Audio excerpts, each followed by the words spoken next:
No ma'am, कुछ लिखा हुआ नहीं आया। अच्छा, आने से बता दो। हाँ, अब आया। अच्छा, स्क्रीन शेयर है? Yes ma'am. हाँ मैम। ओके, तो देखो हम लोग कंसाइनमेंट कर रहे थे। कंसाइनमेंट में हम लोगों ने कहाँ तक किया था? इनवॉइस वाला तो नहीं किया था।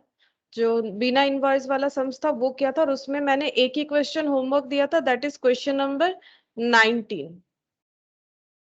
ठीक है, क्वेश्चन नंबर 19 मैंने तुम लोग को करने के लिए कहा था, लेकिन और एक क्वेश्चन भी हो जाता अगर मैंने होमवर्क बताया होता, वो मैंने स्किप कर दिया, दैट इज क्वेश्चन नंबर 10। ये वाला भी हो जाएगा, ठीक है, मतलब ये भी इनवॉइस वाला सम्स नहीं है, विदाउट इनवॉइस वाला सम्स है।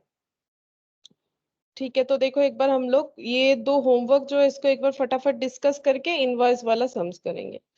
तो क्वेश्चन नंबर 10 देखो, ये थोड़ा अलग है, ठीक है। क्यों अलग है अभी देखो, पढ़ने से ही समझ जाओगे। X limited of Gujarat purchase 5000 saris 100 पर साड़ी, ठीक है।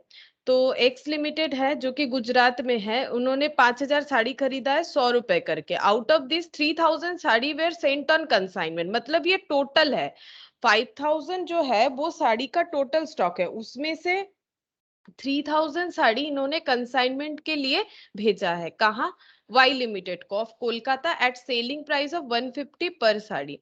The consignor paid 5000 for packing and freight. Y limited sold 2500 saris at the rate of 160 per sari. तो देखो 150 का साड़ी 160 में बेच दिया, तो बताओ प्रॉफिट ज्यादा करवाया कि नहीं करवाया? इस केस में कौन सा कमीशन नॉर्मली एप्लीकेबल होता है? अभी मैंने पढ़ा नहीं है क्वेश्चन, जरूरी नहीं कि वो टेल कमीशन मिले। क्रेडिट। डेल क्रेडिट नहीं, डेल क्रेडिट तो क्रेडिट में सेल होने से, लॉस होने से, अगर ज्यादा में बेचने से कौन सा होता है? और एक जो है वो ओवर ओवर राइडिंग ना, ओवर राइडिंग कमीशन होता है। ओवर राइडिंग कमीशन का मतलब होता है जो स्पेसिफाइड प्राइस है अगर हम लोग उससे ज्यादा में बेच देते हैं। और डेल क्रेडियर मतलब होता है अगर बैड डेप्ट का रिस्पॉन्सिबिलिटी कोई लेता है, तो डेल क्रेडियर क्रेडिटर से रिलेटेड, इसीलिए डेल क्रेडियर।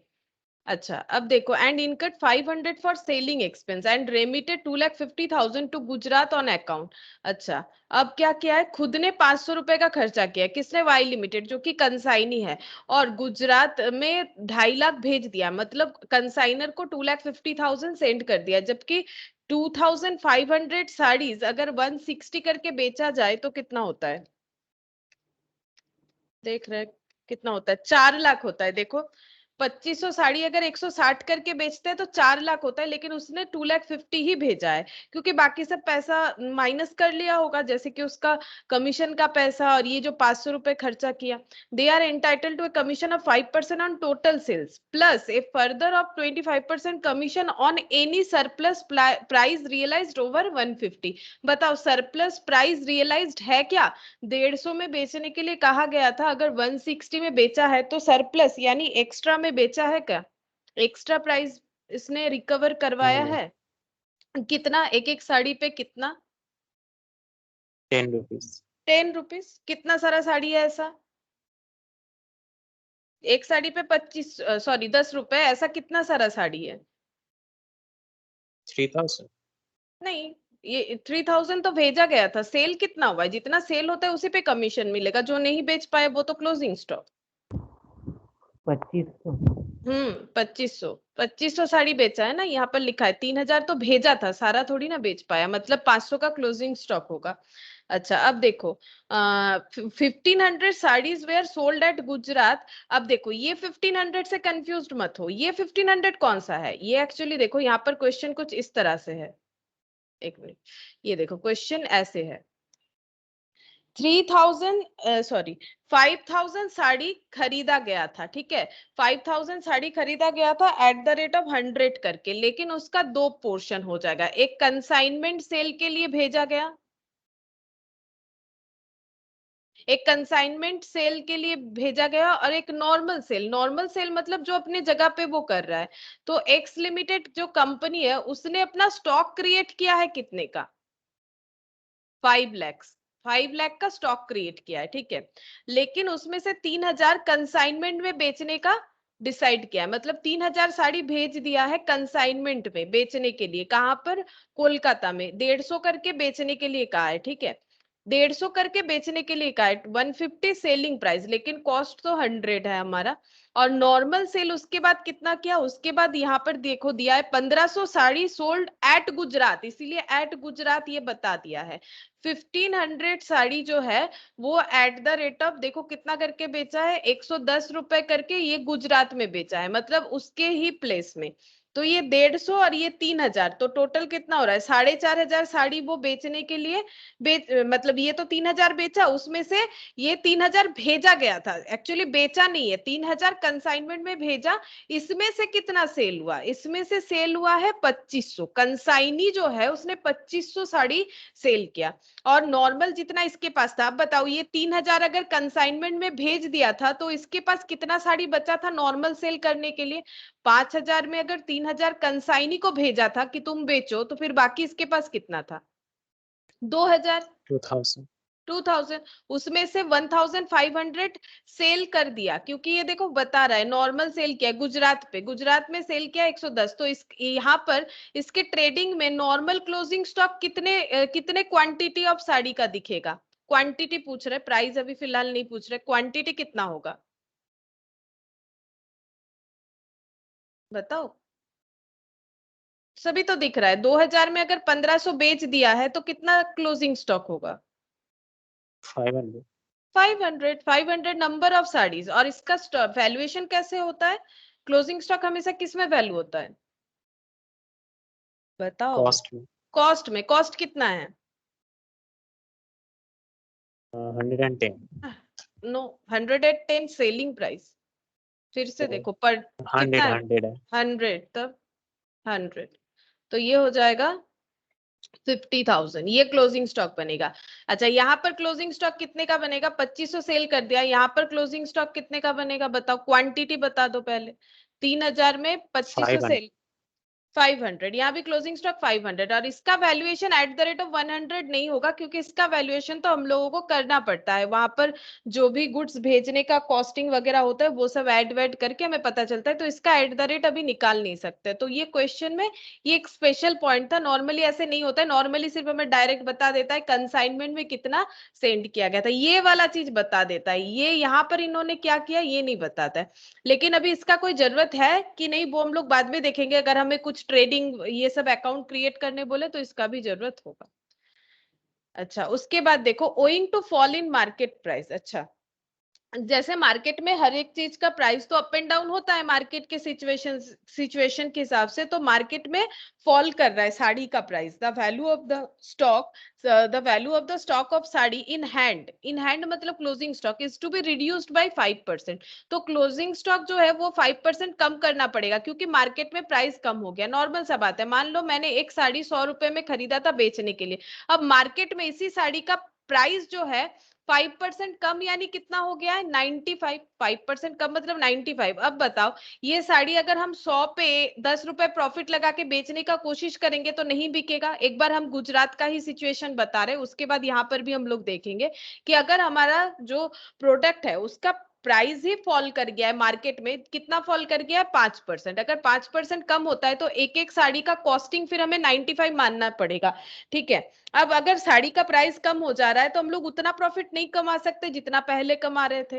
तो ये देखो you are required to prepare consignment और वाई लिमिटेड अकाउंट, तो अगर साड़ी का प्राइस ही कम हो गया है तो प्रॉफिट तो दूर की बात है, हमें कॉस्ट निकालना ही मुश्किल है, क्योंकि 100 की जगह 95 हो गया, जैसे ही कोई भी चीज का प्राइस डाउनफॉल हो जाता है तो प्रॉफिट तो दूर की बात है, प्रॉफिट नहीं, हमारा टारगेट क्या रहता है, कम से कम कॉस्ट तो निकाल ले। साड़ी का दाम कम हो गया है डिमांड के चलते, या फिर जिस जिस भी कारण से इसका प्राइस जो है वो कम हो गया है, किस वजह से हुआ है वो हमारा पॉइंट नहीं है, यहाँ पर कोई भी रीजन हो सकता है। लेकिन मुझे बताओ अगर कभी भी किसी प्रोडक्ट का मार्केट प्राइस कम हो जाता है तो हर एक बिजनेसमैन का एक ही टारगेट रहता है, कम से कम कॉस्ट तो रिकवर हो जाए, कॉस्ट मतलब जो उसने लगाया है उस प्रोडक्ट पे, कम से कम मुझे 110 ना मिले कोई बात नहीं, मुझे 100 तो मिल जाए, लेकिन 100 भी नहीं मिल रहा है।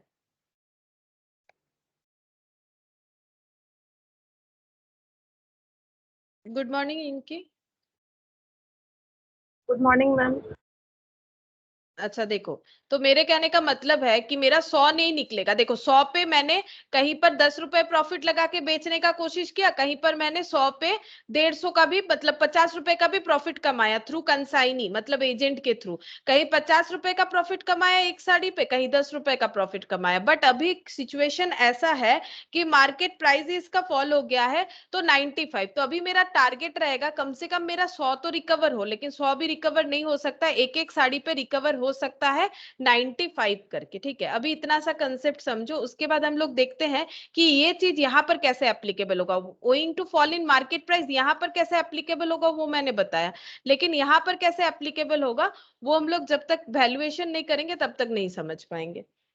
तो देखो कौन कौन सा अकाउंट प्रिपेयर करने बोला है वही करेंगे। कंसाइनमेंट अकाउंट कौन बनाएगा? कंसाइनमेंट अकाउंट बताओ। एक्स लिमिटेड हाँ गुजरात। हाँ, एक्स लिमिटेड बनाएगा, जो कंसाइनर है वही बनाएगा इन the books of x limited.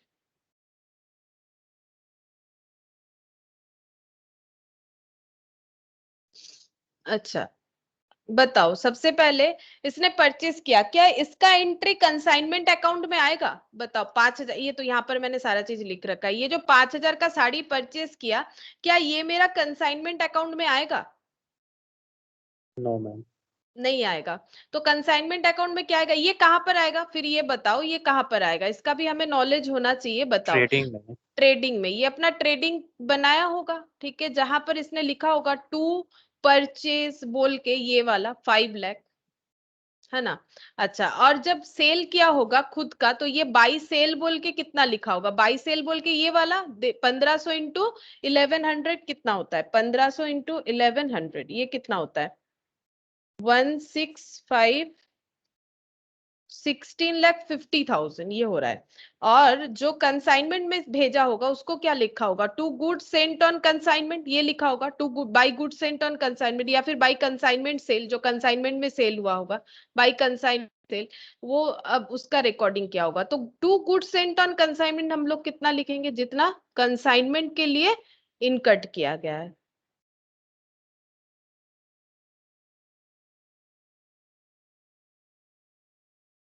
कितना होगा कॉस्ट बताओ कितना होगा? यहाँ पर तो मैंने सब लिख रखा है, 3,000 sari eight the rate of 100। 100।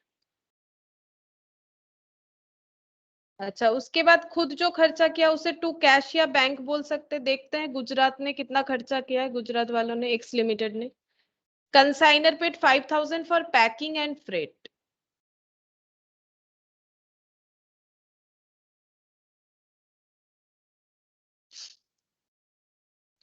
5,000। अच्छा, उसके बाद वाई लिमिटेड ने बेच दिया है, तो वाई लिमिटेड से पैसा रिकवर करेगा by Y limited, sale proceeds. कितना सेल किया है वाई लिमिटेड ने? 2,500 साड़ी 150 करके, 2,500 साड़ी 150 करके। मैम 160 करके ना किया था। ओ अच्छा, हाँ 160 करके, सॉरी 160 करके। वो बोला गया था 150, 160 करके। अच्छा, इसको बोला था 150 करके, बट इसने एट द रेट ऑफ 160 करके बेच दिया। 160।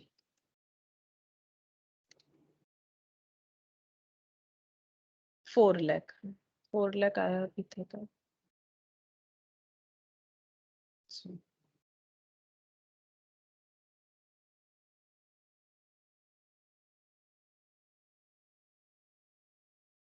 500 सेलिंग एक्सपेंस एंड रेमिटेड 2,50,000। अच्छा, 500 सेलिंग एक्सपेंस ये पे करना पड़ेगा to Y limited. Selling expense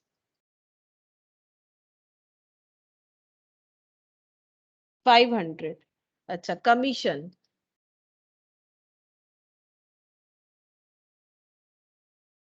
अच्छा, इसने रेमिट किया, ये तो कंसाइनी अकाउंट में जाता है ना, रेमिट करने से पैसा रिसीव करेगा तो bank account debit to Y limited ऐसा होगा। तो ये देखो यहाँ पर 5% ऑन टोटल सेल और 25% अगर कोई भी एक्स्ट्रा प्राइस हुआ है ओवर 150। तो 500 ऑन टोटल सेल है 4 लाख, 4 लाख पे 5% करना पड़ेगा, कितना हो जाएगा? 20,000। ऑर्डिनरी कमीशन, यहाँ पर ऑर्डिनरी ओ लिख दिया मैंने, ऑर्डिनरी कमीशन है 20,000, ठीक है। और एक मिलेगा over riding commission, over riding commission पीछे करना पड़ेगा, ओवर राइडिंग कमीशन।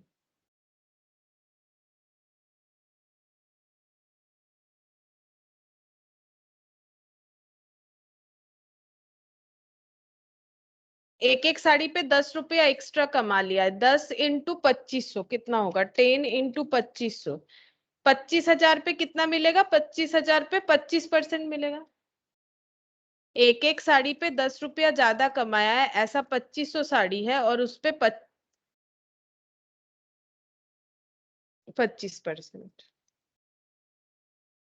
6250, 6250 ये हो गया कमीशन। अच्छा, उसके बाद यहाँ पर और तो कुछ नहीं दिया है। अब हमें क्या करना है, ये बेचा है, ये जो 1500 साड़ी गुजरात में बिका है उसका एंट्री यहाँ नहीं होगा क्योंकि ये कंसाइनमेंट सेल नहीं है, ठीक है।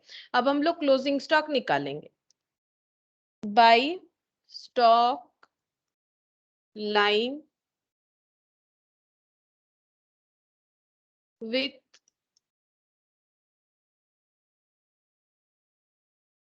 कंसाइनी, और यहाँ पर हमारा प्रॉफिट या लॉस आ जाएगा।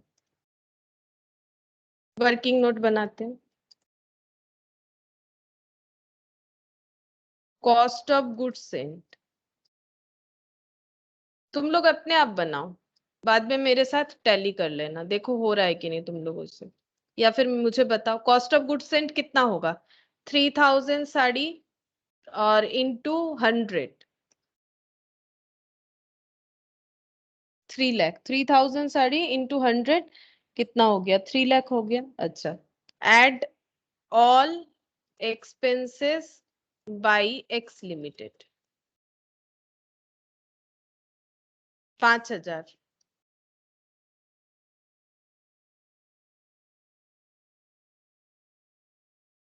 तो 3000 पीसेस साड़ी का वैल्यू हो गया है 3,05,000।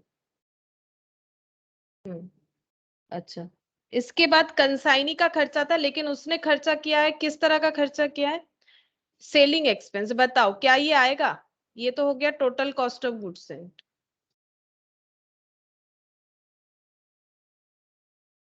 और यही वाला गुड्स रिसीव्ड बाय कंसाइनी भी है, क्योंकि मिडिल में ना तो कोई लॉस्ट हुआ है गुड्स, ना कोई स्टील इन ट्रांजिट है, तो total cost of goods sent and received by consignee and received by Y limited, ये इतना ही उन लोगों के वहां जाके, मतलब कोलकाता में आके इतना पहुंच गया। अब इसमें से कुछ सेल हुआ है, बट यहाँ नॉन रिकरिंग एक्सपेंस कंसाइनी का ऐड होता है। बताओ कंसाइनी ने जिस पैटर्न का खर्चा किया, दैट इज सेलिंग एक्सपेंस, क्या ये नॉन रिकरिंग है? नो मैम, नहीं आएगा। नहीं आएगा, क्योंकि नॉन नो मैम। रिकरिंग मतलब होता है गोडाउन के पहले का खर्चा। तो सेलिंग एक्सपेंस तो पीएल का आइटम हो गया ना, डायरेक्ट का इनडायरेक्ट है, तो यहाँ से लेस कर देते हैं जितना सेल हुआ है, बाकी क्लोजिंग स्टॉक निकल जाएगा। तो लिखते हैं ऐसे, इस ऐसे लिख लेते हैं, क्लोजिंग स्टॉक 3000 माइनस 2500 इतना बिक गया, तो 500 क्लोजिंग स्टॉक हो जाएगा। अब 500 का वैल्यूएशन करना पड़ेगा, अगर इतने का वैल्यूएशन इतना है तो 500 का कितना होगा,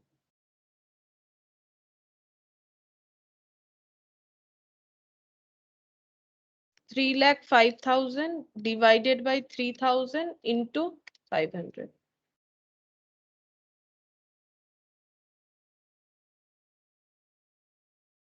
अच्छा, हमें तो क्लोजिंग स्टॉक का वैल्यू भी कम करना पड़ेगा। अच्छा, हमें क्लोजिंग स्टॉक का वैल्यू भी तो कम करना पड़ेगा, ये पॉइंट तो मैंने लिया नहीं। 5% जो रिड्यूस हो रहा है, ठीक है। अच्छा, अब देखो यहाँ पर क्लोजिंग स्टॉक हम लोग नॉर्मल जैसे करते वैसे अगर करते, अगर ऐसा कोई सिचुएशन नहीं होता तो 50833 होता, ये हमारा तब सही आंसर होता, ठीक है। लेकिन यहाँ पर एक प्रॉब्लम है, बिकॉज बोला है कि क्लोजिंग स्टॉक का वैल्यू जो है, मतलब अभी जो स्टॉक है साड़ी, जिस चीज का स्टॉक बना हुआ है साड़ी का, उसका वैल्यू मार्केट में कॉस्ट प्राइस से भी कम हो गया है, मतलब 5% कम हो गया, ये देखो 5% कम हो गया। तो हम लोग को कैसे कैलकुलेट करना है, अगर मेरा स्टॉक का वैल्यू रिड्यूस हो गया है, क्या हम उस पे ये सारा कॉस्ट ऐड कर सकते हैं, क्योंकि मेरे लिए तो कॉस्ट निकालना ही मुश्किल है। हम सोच रहे हैं कि कम से कम मुझे 100 मिल जाए, लेकिन अगर इसे बेचने के लिए मेरा खर्चा एक्स्ट्रा जो भी लग रहा है, लाइक 5000 का जो मैंने खर्चा यहाँ ऐड किया, क्या हम ये रिकवर करेंगे, तो क्या मेरा साड़ी बिकेगा, एक बार बताओ, कि अगर हम इस पे ये सब एडिशनल एक्सपेंस जोड़ेंगे क्या मेरा साड़ी रिकवर होगा साड़ी का पैसा, या फिर मुझे सिर्फ ये चांसेस लगाना चाहिए कि कम से कम मेरा पर साड़ी पे 100 तो निकल जाए। बताओ क्या ये 5,000 पे तो साड़ी का कॉस्ट बढ़ गया ना। देखो यहाँ पर डिवाइड करने से क्या था, ये देखो यहाँ पर एट द रेट ऑफ कितना करके आ रहा था 100 इस जगह पे, जैसे ही मैंने 5000 ऐड कर दिया वैसे ही एट द रेट ऑफ ये कितना बन गया, तुम लोग डिवाइड करके देखो कितना बन रहा है। 305 डिवाइडेड बाई 3 ये कुछ 101.6 मतलब 102 करके आ रहा है। देखो डिवाइड करने से एट द रेट ऑफ 102। अब बताओ जहां मेरा साड़ी 100 में बिकना मुश्किल हो रहा है, क्या वहां पर हमें 102 उसमें एडिशन लाना चाहिए, 2 रुपए का एक्सपेंसेस का एडिशन लाना चाहिए, या फिर इसे भूल जाना चाहिए, क्या करना चाहिए बताओ। अगर तुम लोग ही बिजनेस करते तो तुम लोग का क्या टारगेट रहता कि कम से कम, हाँ बोलो। टारगेट रहता कि कॉस्ट रिकवर करें, कॉस्ट रिकवर हो जाए। तो ये 2 को So, छोड़ो, 2 से अभी कुछ दिमाग लगाना ही नहीं है, कम से कम 100 तो निकाले, उसके बाद देखते हैं कि अगर 2 निकाल पाते हैं कि नहीं। तो 100 का पहले हमें टारगेट होना चाहिए। तो फिर यहाँ पर अगर हम 50833 वाला कंसेप्ट लेते वो तो 102 से हो जाएगा, तो हमें ये वाला वैल्यूएशन हम लोग नहीं कर सकते। अगर क्वेश्चन में owing to fall in market price है तो हमें कैसे वैल्यू करना चाहिए, तब देखो हम लोग ऐसे वैल्यू करेंगे। Cost closing stock, cost closing stock का कॉस्ट बताओ, सिर्फ 500 यूनिट है साड़ी और कॉस्ट कितना करके है 100 रुपए करके, ठीक है। तो कितना हो जाएगा कॉस्ट 50,000, कॉस्ट 50,000 होगा। लेकिन इसमें भी मुझे कितना रिडक्शन मिल गया है, कितना वैल्यूएशन कम हो गया है, मतलब जो साड़ी मैंने 100 रुपए में खरीदा था वो भी 95 में मिल रहा है, 5% कम हो गया है। तो बताओ कितना कम हो गया है, 50,000 पे भी फिर 5% लगाओ, मतलब 95 करके 500 साड़ी हो जाएगा ना, इसका मतलब 95 करके 500 साड़ी तो 47। 25 हाँ यहाँ पर कितना आ रहा है 2000 2500 2500 इतना कम हो रहा है। क्यों कम हो रहा है, क्योंकि अगर मेरा एक एक साड़ी 5% प्राइस कम हो रहा है तो 95 करके, तो 95 करके 500 साड़ी मतलब इतना होता है, देखो 47,500। इसका मतलब कितना रिडक्शन हुआ 2500, या फिर डायरेक्ट इस पे लगा लो, एक ही बात है 50,000 पे 5% मैंने रिड्यूस कर दिया, बचा 47,500। अब ये कौन सा वाला स्टॉक है, क्लोजिंग स्टॉक जो कंसाइनी के पास है, क्लोजिंग स्टॉक जो कंसाइनी के पास है। अभी इसे बेचेगा कौन, कंसाइनी बेचेगा। तो बताओ मेरा मार्केट में प्राइस कम हो गया, ये मेरा प्रॉब्लम है, ठीक है। क्या कंसाइनी इसके वजह से अपना कमीशन नहीं लेगा, मुझे बताओ, क्या कंसाइनी इस वजह से कमीशन नहीं लेगा या कमीशन लेगा, ये बताओ। लेगा मैम। लेगा, कमीशन जरूर लेगा। वो अपना कमीशन क्यों छोड़ेगा, क्योंकि देखो ये उसका काम है। यहाँ पर बिजनेस का loss profit up and down इससे इसको कोई मतलब नहीं, ये तो एक नॉर्मल सा एजेंट है, वैसे ही इसका कमाई इससे बहुत ही कम है, तो ये सब लॉस क्यों बेयर करे, इसका ओनरशिप ही नहीं है बिजनेस पे, ये तो बस एजेंट का काम करता है। तो ये अगर बेचने के लिए एफर्ट डालेगा तो ये अपना कमीशन लेगा, ठीक है। मुझे बताओ ये कौन सा कमीशन ले सकता है इस केस में, ऑर्डिनरी डेल क्रेडियर क्या दोनों ही ले सकता है, जबकि मार्केट में ये साड़ी बेचना ही मुश्किल हो रहा है, बहुत ही कम में हमें बेचना पड़ेगा, तो इसको हम लोग कौन सा कमीशन देंगे, और ये भी कौन सा कमीशन का डिमांड कर सकता है, ordinary ordinary. Obviously ordinary. Overriding तो तभी मिलेगा ना जब स्पेसिफाइड प्राइस से ज्यादा में वो बेच पाएगा, जैसे कि 150 का साड़ी उसने 160 में बेचा था। अब देखो अब यहाँ पर कैसे ये पॉसिबल है, सिचुएशन तो चेंज हो गया, पूरा रिवर्स सिचुएशन हो गया। जहां साड़ी ज्यादा में बेच दे रहा था वहां साड़ी का कॉस्ट निकालना ही मुश्किल हो गया। लेकिन इसको हम लोग कमीशन देंगे, ये मेहनत करेगा, नहीं तो ये बेचेगा ही नहीं हमारा ये जो 500 साड़ी है, तो इसको हम लोग कमीशन देंगे। तो कितना 5%, जो कि ऑर्डिनरी कमीशन था, ऑर्डिनरी कमीशन 5%। अब इस पे देना पड़ेगा, बताओ कितना होगा, ये सेलिंग प्राइस होगा ना हमारा, तो 2375 ये हमारा सेलिंग प्राइस होगा, तो इतना कमीशन मिलेगा। अब ये कमीशन माइनस क्यों कर रहे हैं सुनो, तो अगर ये 500 साड़ी बिक जाता है, हम ऐसे वैल्यूएशन करेंगे, अगर ये 500 साड़ी बिक जाता है तो उसका वैल्यू इतना होगा, लेकिन मुझे कमीशन भी देना पड़ेगा इस सेलिंग प्राइस पे। तो कमीशन जो देंगे उसका पैसा कहाँ से निकालते हैं, ये देखो ये जो कमीशन का पैसा हम लोग दे रहे हैं 20,000, और इधर यहाँ पर 6250, ये पैसा कहाँ से आता है, ये बेचने से 4 लाख, वही तो हम लोग कंसाइनी अकाउंट में दिखाते कि मुझे 4 लाख मिला लेकिन मैंने वहां से 20,000 वाई लिमिटेड को दे दिया। एक्स लिमिटेड क्या सोच रहा होगा, मुझे 4 लाख मिलेगा लेकिन मैंने वाई लिमिटेड को 20,000 दे दिया, मैंने वाई लिमिटेड को 500 दे दिया, मैंने वाई लिमिटेड को 6250 दे दिया, बाकी बचा हुआ पैसा मेरा। ठीक है, तो हम लोग जो खर्चा करते हैं वो तो हमारे सेलिंग प्राइस से निकालते हैं, तभी तो ट्रेडिंग में जो तुम लोग सेल लिखते हो वहां से जीपी, और जीपी से ही तो सारा खर्चा पे करते हो। जस्ट लाइक दैट यहाँ पर ये 47,500 जो कि सेलिंग प्राइस हो सकता है हमारे पास से साड़ी का जो क्लोजिंग स्टॉक आया उसका आफ्टर रिडक्शन, कमीशन हमें सेलिंग वैल्यू पे देना चाहिए, इसीलिए मैंने 47,500 पे 5% कैलकुलेट किया।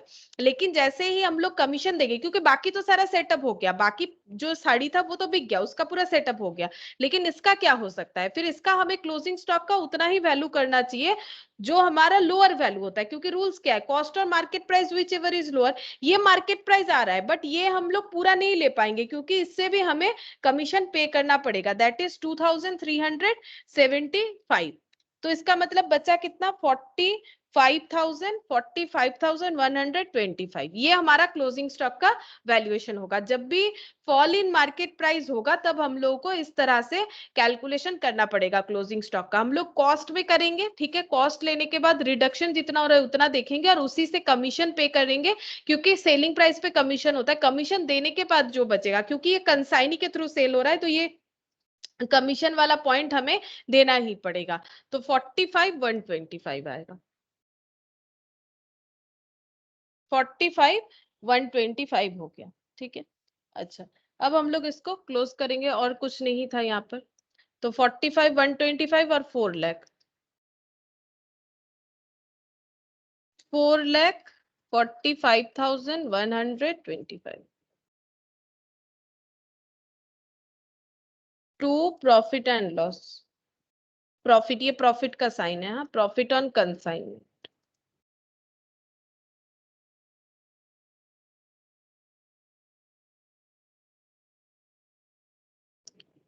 3 लाख और यहाँ पर कितना हो गया, 25,500, तो 3,25,500 प्लस 6250,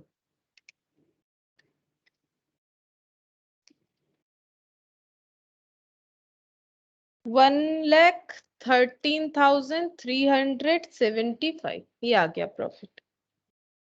अच्छा अब वाई लिमिटेड का अकाउंट बोला है, वाई लिमिटेड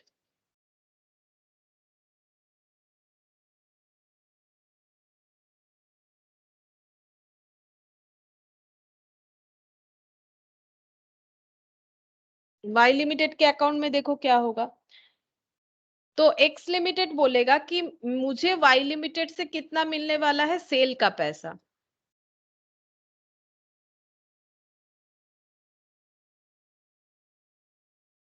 4 लाख, लेकिन वाई लिमिटेड ने ऑलरेडी मुझे रिम्बर्स कर दिया है, रेमिट कर दिया है कितना, 2,50,000, तो 4 लाख पूरा क्यों देगा, 2,50,000 इसके मिडिल में ही दिया है, यहाँ पर बोला था 2,50,000 दिया है, कहां पर गया, ये देखो ये, तो फिर 2,50,000 दे दिया है, तो बचा कितना, 4 लाख में से अगर 2,50,000 दे दिया है तो और 1.5 लाख मिलने वाला है, लेकिन इसने सेल करवाने के लिए खर्चा किया है जो कि मेरा खर्चा था, एक्स लिमिटेड बोलेगा, तो मुझे उसे पे करना पड़ेगा, तो हम उसे सेलिंग एक्सपेंस बोलेंगे, भाई तुम अपना सेलिंग एक्सपेंस रख लो, तुम्हारे पास तो मेरा 1.5 लाख है ना, उसमें से तुम अपना सेलिंग एक्सपेंस 500 रुपए रख लो, बाकी मुझे दे देना, तो बचता है 1,49,500, लेकिन इसके बाद भी और एक पैसा भी वो लेगा, दैट इज कमीशन, कमीशन भी अपना रख लो, कमीशन कितना था, 20,000 ऑर्डिनरी कमीशन और ओवरराइडिंग कमीशन, अगर तुम लोग नाम नहीं भी देते हो तो चलेगा, डायरेक्ट कमीशन लिखोगे तो भी चलेगा, 6250, तो -20,000 और -6250, तो कितना हो रहा है, 1,23,250, इतना पैसा वो रिम्बर्स करेगा बाई बैंक फाइनल रेमिटेंस, ऐसे भी लिख सकते हैं या फिर बैलेंस सीडी भी लिख सकते हैं, फाइनल रेमिटेंस 1,23,250, 4 लाख,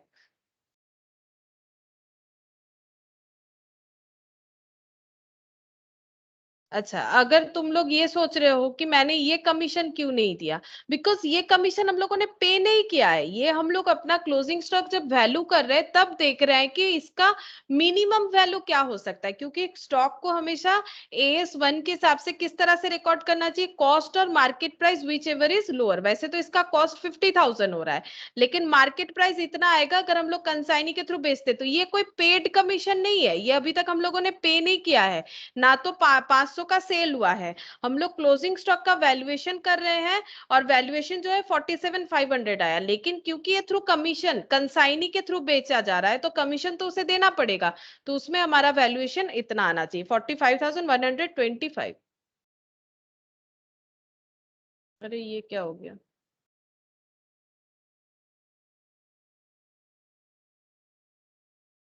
लो, तो 45,125, तो ये हमें वैल्यूएशन करना है, बट ये कोई पेड कमीशन नहीं है कि हम उसका यहाँ पर कैलकुलेशन लगाए, ये पेड कमीशन नहीं है, ठीक है। ये सिर्फ हमारा क्लोजिंग स्टॉक का वैल्यूएशन करने के लिए। क्या हो रहा है, ये सब क्या हो रहा है, अपने आप हो रहा है। लो,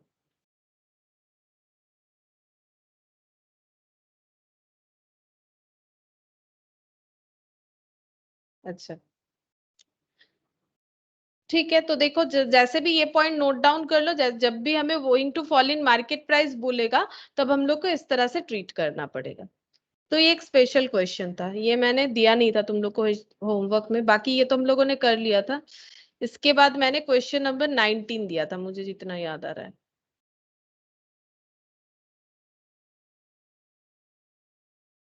देखते हैं, क्वेश्चन नंबर 19 ही दिया था।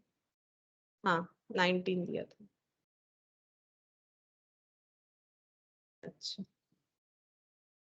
देखो क्या दिया हुआ है, R of Ranchi consign goods costing 1,60,000 to B of Bombay, the terms of the consignment were consignee to get a commission of 5% on cash sales and 4% on credit sale। तो कैश और क्रेडिट ये दोनों में सेल्स का कमीशन जो है उसको divide कर दिया इन लोगों ने। अच्छा, उसके बाद any goods taken by the consignee himself, अगर कंसाइनी खुद कोई गुड्स लेता है, मतलब हो सकता है कि उसे पसंद आया वो स्टॉक जो जिस चीज का है, या फिर उसे जरूरत था तो उसने ले लिया, तो ऐसा इन लोगों ने एग्रीमेंट बना लिया है कि अगर कोई भी गुड्स कंसाइनी खुद ले जा रहा है, या फिर और goods lost through consignee's negligence, अगर ये प्रूव हो जाता है कि कंसाइनी के वजह से गुड्स खराब हुआ है, क्योंकि उसने अच्छे तरीके से गुड्स को प्रोटेक्शन नहीं दिया, इस वजह से उसके नेग्लिजेंसी के वजह से गुड्स जो है वो खराब हो गया, इस केस में sale be valued at cost plus 12.5% and no commission will be allowed on them. अच्छा, अगर कंसाइनी खुद कोई स्टॉक घर लेके जाता है तो उसका वैल्यूएशन होगा 12.5%, और अगर कोई भी गुड्स उसके मतलब नेग्लिजेंसी के वजह से लॉस होता है तो उस पे उसको कोई भी कमीशन नहीं मिलेगा, ठीक है। और इस पे भी कमीशन नहीं मिलेगा, मान लो उसने कोई प्रोडक्ट घर लेके गया, उसका वैल्यूएशन तो हमें बता ही दिया है ऊपर से, इसका मतलब ये नहीं है कि वो ये नहीं बोल सकता कि उसने बेच दिया, मतलब इसका मतलब ये है, जैसे देखो मान लेते हैं यहाँ पर तो प्रोडक्ट का नाम नहीं बोला है, ठीक है, मान लो 100 पीसेस, 100 पीसेस मान लेते हैं,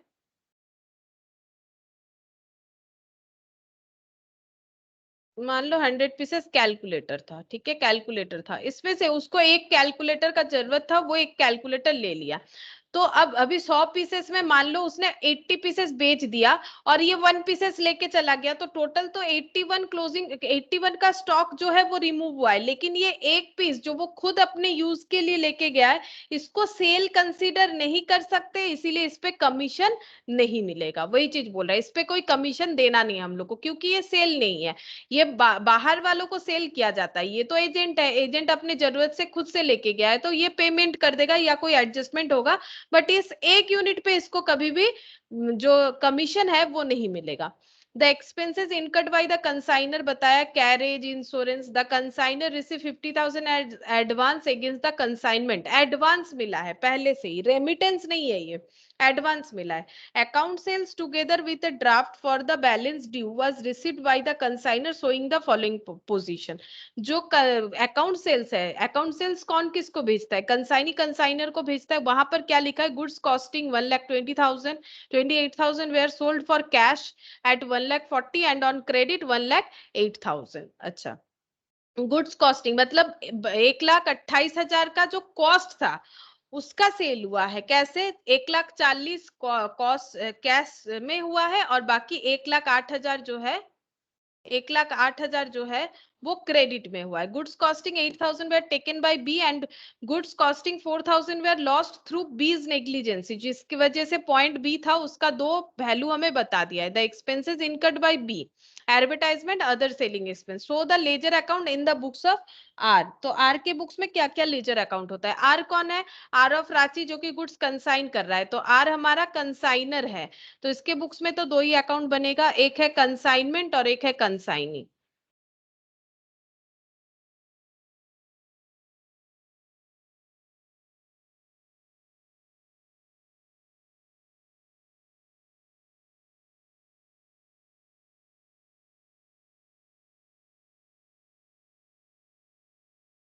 to goods sent on consignment, बोलो कितना गुड्स भेजा गया है? 1,60,000 का, 1,60,000। अच्छा, 5% कमीशन मिलेगा ऑन कैश सेल और 4% कमीशन मिलेगा ऑन क्रेडिट सेल।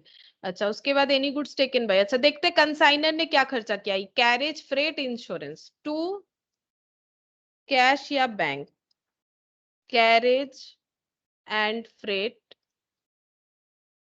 और इंश्योरेंस। कैरेज एंड फ्रेट हो गया 67203440।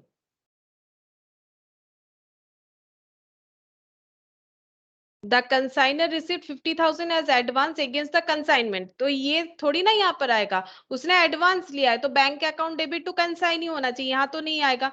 अकाउंट सेल्स में ये सब डिटेल्स मिला है। कैश सेल और क्रेडिट सेल हुआ है 1,40,000 और 1,08,000 का, तो फिर बाई कंसाइनी, नाम क्या है कंसाइनी का? B. Cash sale, credit sale. Cash sale कितने का हुआ है? 1,40,000।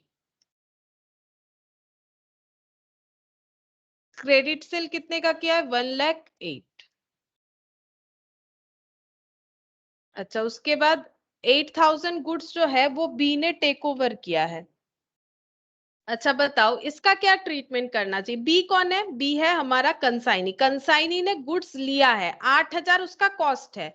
तो अगर गुड्स लिया है तो वो भी तो क्या होगा, स्टॉक कम हो रहा है कि नहीं हो रहा है? बताओ, अगर कोई स्टॉक लेके जा रहा है चाहे जो जो भी हो, क्या हमारा स्टॉक कम हो रहा है कि नहीं हो रहा है? सेल हम लोग आउटसाइडर को करें या कंसाइनी? कम हो रहा है। तो उसको किधर लिखना चाहिए? अगर स्टॉक का आउटफ्लो हो रहा है तो किधर लिखेंगे? कंसाइनमेंट में क्या है, प्रॉफिट या लॉस? बताओ कंसाइनमेंट में क्या है, प्रॉफिट या लॉस? प्रॉफिट होगा क्योंकि प्रॉफिट हो रहा है क्योंकि बी लेके जा रहा है, कोई बात नहीं, लेकिन फर्क क्या पड़ेगा, सेल तो हो रहा है ना। अब इसका वैल्यूएशन थोड़ा कम करेंगे, तो ये कैश सेल, क्रेडिट सेल, और यहाँ पर लिखते हैं गुड्स टेकन ओवर, वो भी बी से ही हिसाब करेंगे ना, गुड्स टेकन ओवर, तो अलग से हम और बी नहीं लिखते हैं। बताओ कितना वैल्यूएशन करें, बता दिया है। कॉस्ट कितना है? 8,000, लेकिन लिया लेना कितने में है, मतलब उसका वैल्यूएशन कितना में करना है? 12.5% लगा के, तो बताओ कितना होगा? मतलब जो भी होगा उस पे 12.5% प्रॉफिट लगाना होगा, बताओ कितना होगा?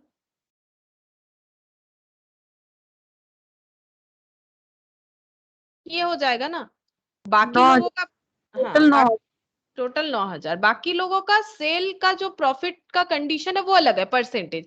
इनसे कुछ बात अलग ही बना है कि आप अगर कुछ भी लेते हो तो 12.5% उस पे हम प्रॉफिट लगाएंगे, इसीलिए ये चीज बोला है 12.5% पे वैल्यू किया जाएगा। अच्छा, उसके बाद goods costing 4,000 where lost through B's negligence, B के वजह से कितना लॉस हुआ है? 4,000 का गुड्स लॉस्ट हुआ है, तो इसको क्या लिखेंगे? Goods lost. 4,000 वाला, इसका भी कैसे वैल्यूएशन करना है? इसको भी वैल्यूएशन करना है 12.5%, वहां पर बताया था क्वेश्चन में। दोनों का वैल्यूएशन उसी तरह से होगा। और जो खुद लेके जा रहा है उस पे कोई कमीशन भी नहीं मिलेगा, तो कितना होता है?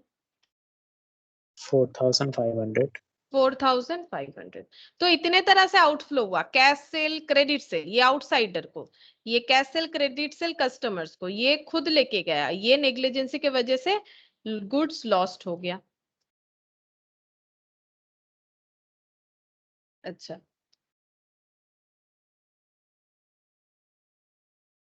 और क्या बोला है? अच्छा, अब इसने क्या क्या खर्चा किया है? एडवर्टाइजमेंट और other selling expense. To B, advertisement, other selling expense और कमीशन।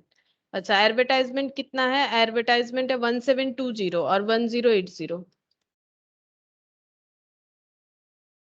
कमीशन, कमीशन अलग अलग है, कैश सेल पे अलग है, क्रेडिट सेल पे अलग है। ये देखो 5% ऑन कैश सेल, तो कैश सेल कितना था? 1,40,000, तो 1,40,000 पे 5% कितना होगा?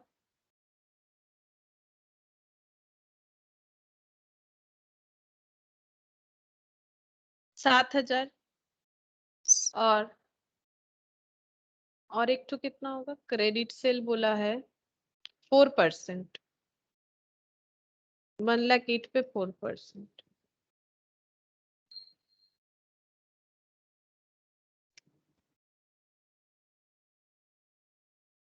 4320। 4320। 4320। अच्छा, अब हमें वैल्यूएशन ऑफ क्लोजिंग स्टॉक करना है।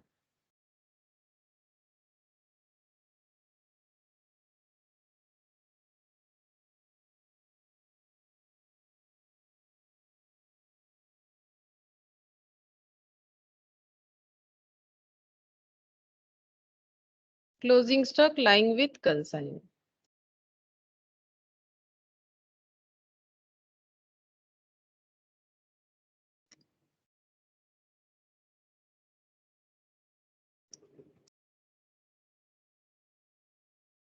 और एक कंसाइनी अकाउंट भी होना चाहिए। कंसाइनी अकाउंट के लिए आधा जगह छोड़ देते हैं, यहाँ पर करते हैं।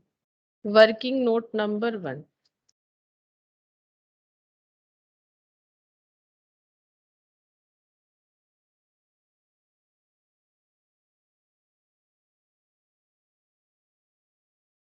Cost of goods Saint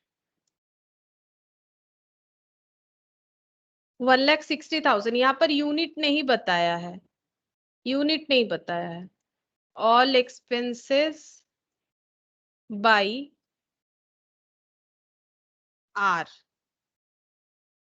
are of Ranchi. तो ये कितना एक्सपेंस किया है इन्होंने? 6,720 और 3,440। 6,720 और 3,440।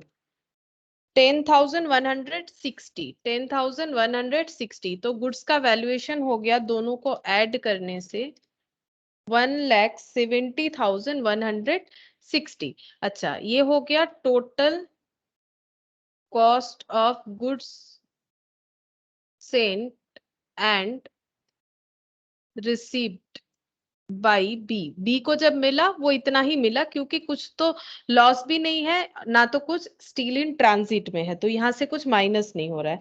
अब हमें यहाँ पर एक एक्सपेंसेस ऐड करना चाहिए। अगर बी ने रिसीव करने के बाद कोई एक्सपेंस किया है, तो बी का एक्सपेंसेस में था एडवर्टाइजमेंट और सेलिंग एक्सपेंस, दोनों ही रेकरिंग नेचर का है और गोडाउन में जाने के बाद का है, तो ये दोनों में से कुछ भी ऐड नहीं होगा। अब हमें लेस कर देना है जो हम लोगों ने सेल कर दिया, फिर क्लोजिंग स्टॉक देखना पड़ेगा। अच्छा, तो वैल्यू ऑफ क्लोजिंग स्टॉक,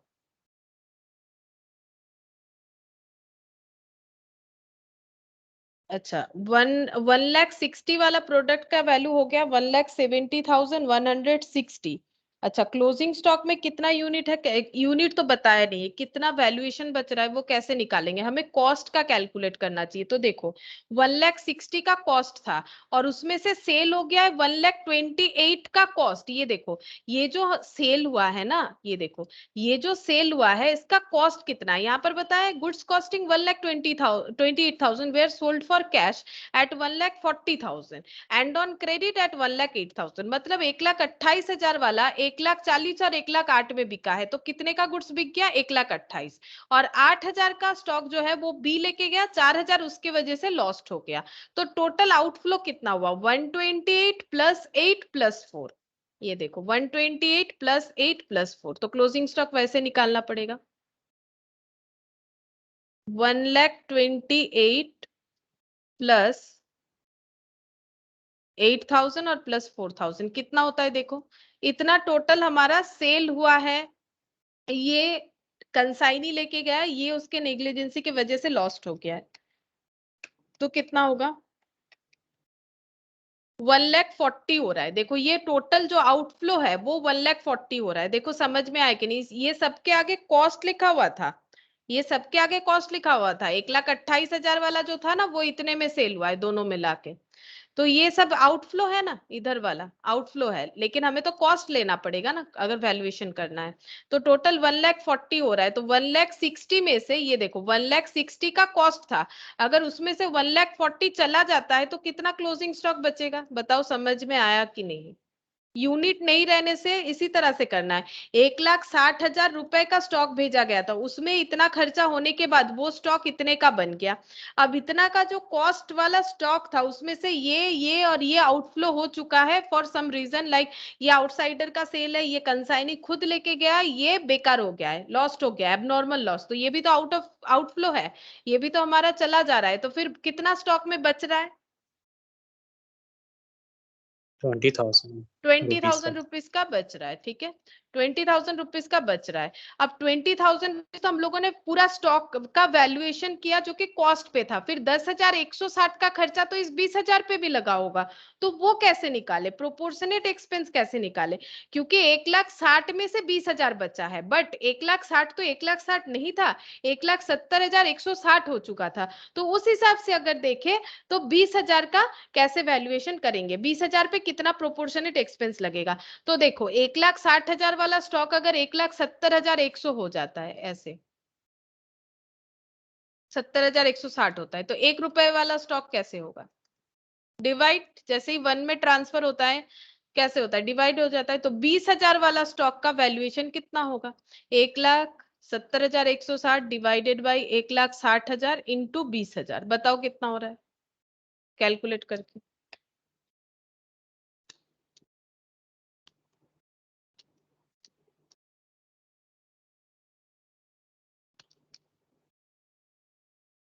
बताओ कितना हो रहा है? 21,270। देखो 21,270 और एक तरह से भी कर सकते हैं हम लोग। हाँ ये आ रहा है, और एक तरह से भी हम लोग सोच सकते हैं। देखो ये जो स्टॉक बचा, ये टोटल स्टॉक का कितना परसेंट है? 20,000 बच गया आउट ऑफ 1,60,000। कितना परसेंट स्टॉक बच गया बताओ? क्योंकि यूनिट नहीं है तो हम दो मेथड से समझा देते, जो तुम लोग को ठीक लगे कर सकते हो। बताओ कितना परसेंट स्टॉक बच गया?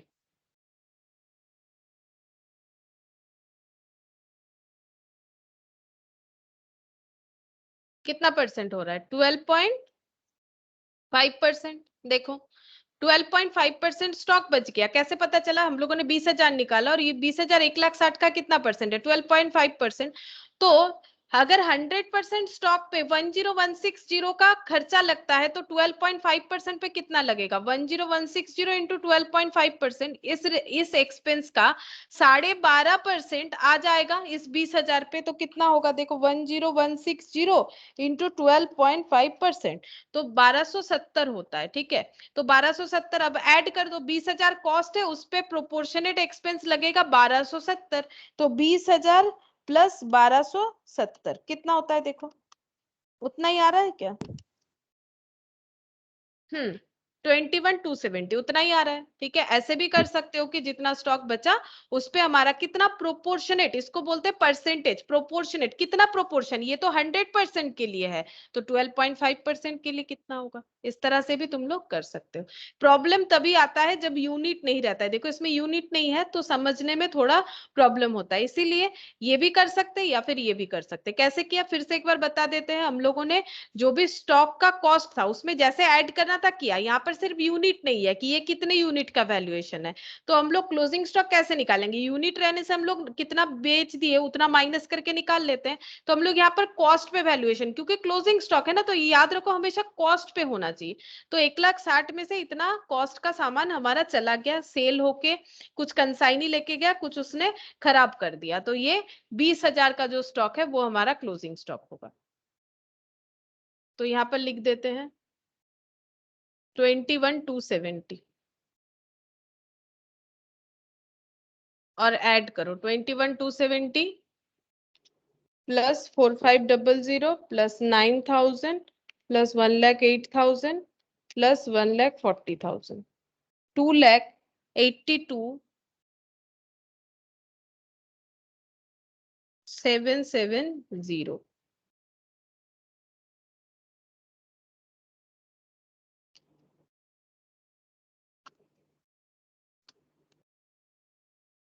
So 1,720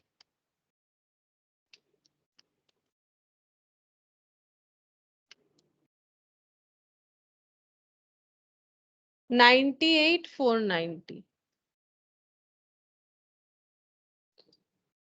to profit on consignment।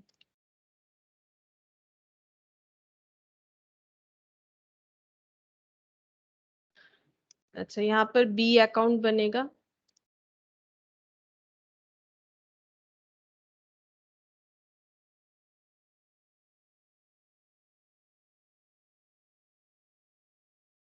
To consignment, cash cell,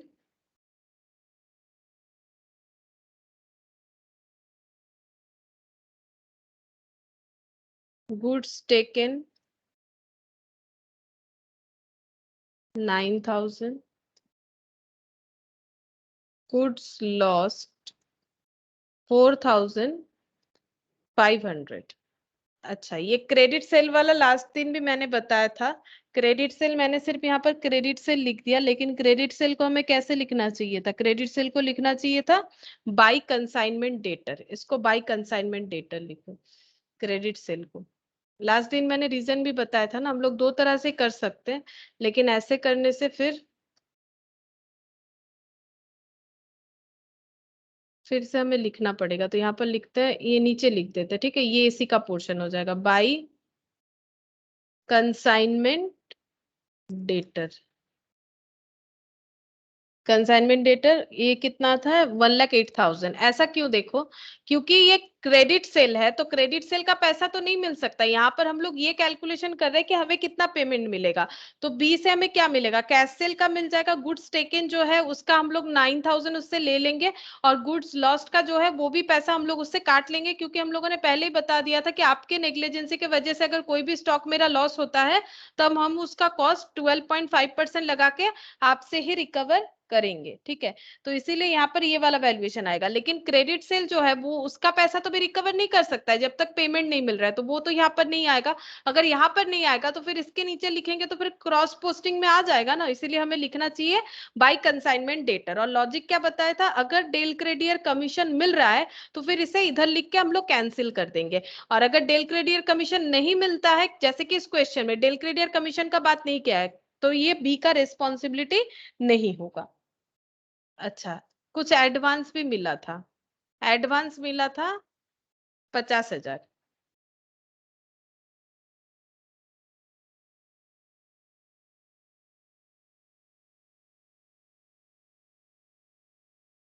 bye consignment, advertisement, selling, commission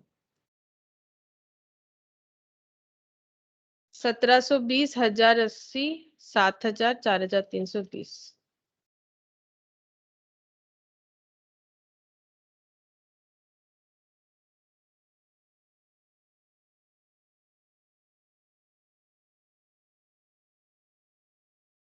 $11,320 by bank final remittance.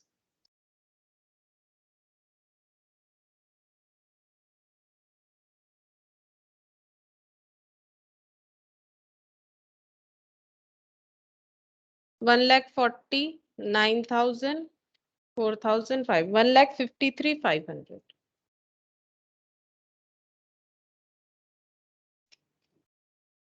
-50, -1720, -1080, -11,320, 89,380,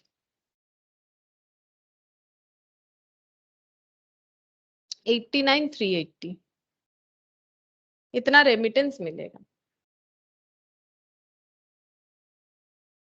अब क्वेश्चन है ये हमारा इनवॉइस प्राइस का है, तो इनवॉइस प्राइस क्या होता है वो पहले बता देते हैं।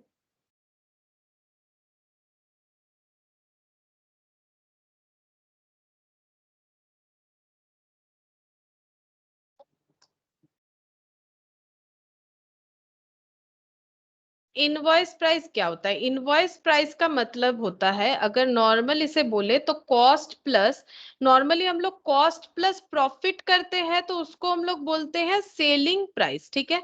और यहाँ पर कंसाइनमेंट में इनवॉइस प्राइस का मतलब क्या है? कंसाइनमेंट में इनवॉइस प्राइस का मतलब है कॉस्ट प्लस इस प्रॉफिट को बोला जाता है लोडिंग, ठीक है।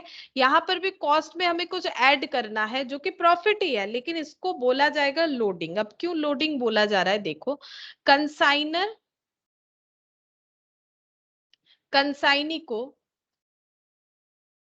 कंसाइनर जब कंसाइनी को अपना प्रोडक्ट भेज रहा है, मान लो 100 रुपए @100 में प्रोडक्ट भेज रहा है और इसे बोल रहा है कि सेल कर दो 150 रुपए, जस्ट लाइक पहला वाला क्वेश्चन ही हम इसका ही कैलकुलेशन ले रहे हैं। पहला वाला क्वेश्चन ये देखो, ये साड़ी वाला 100 रुपए में भेजा था, बोला था 150 में बेच दो, बट उसने 160 में बेच दिया। वही वाला हम यहाँ पर डेटा ले रहे हैं। तो 150 में बेचने बोला, बट इसने इसको बोला था सेल करो 150 में, बट इसने सेल कर दिया 160 में।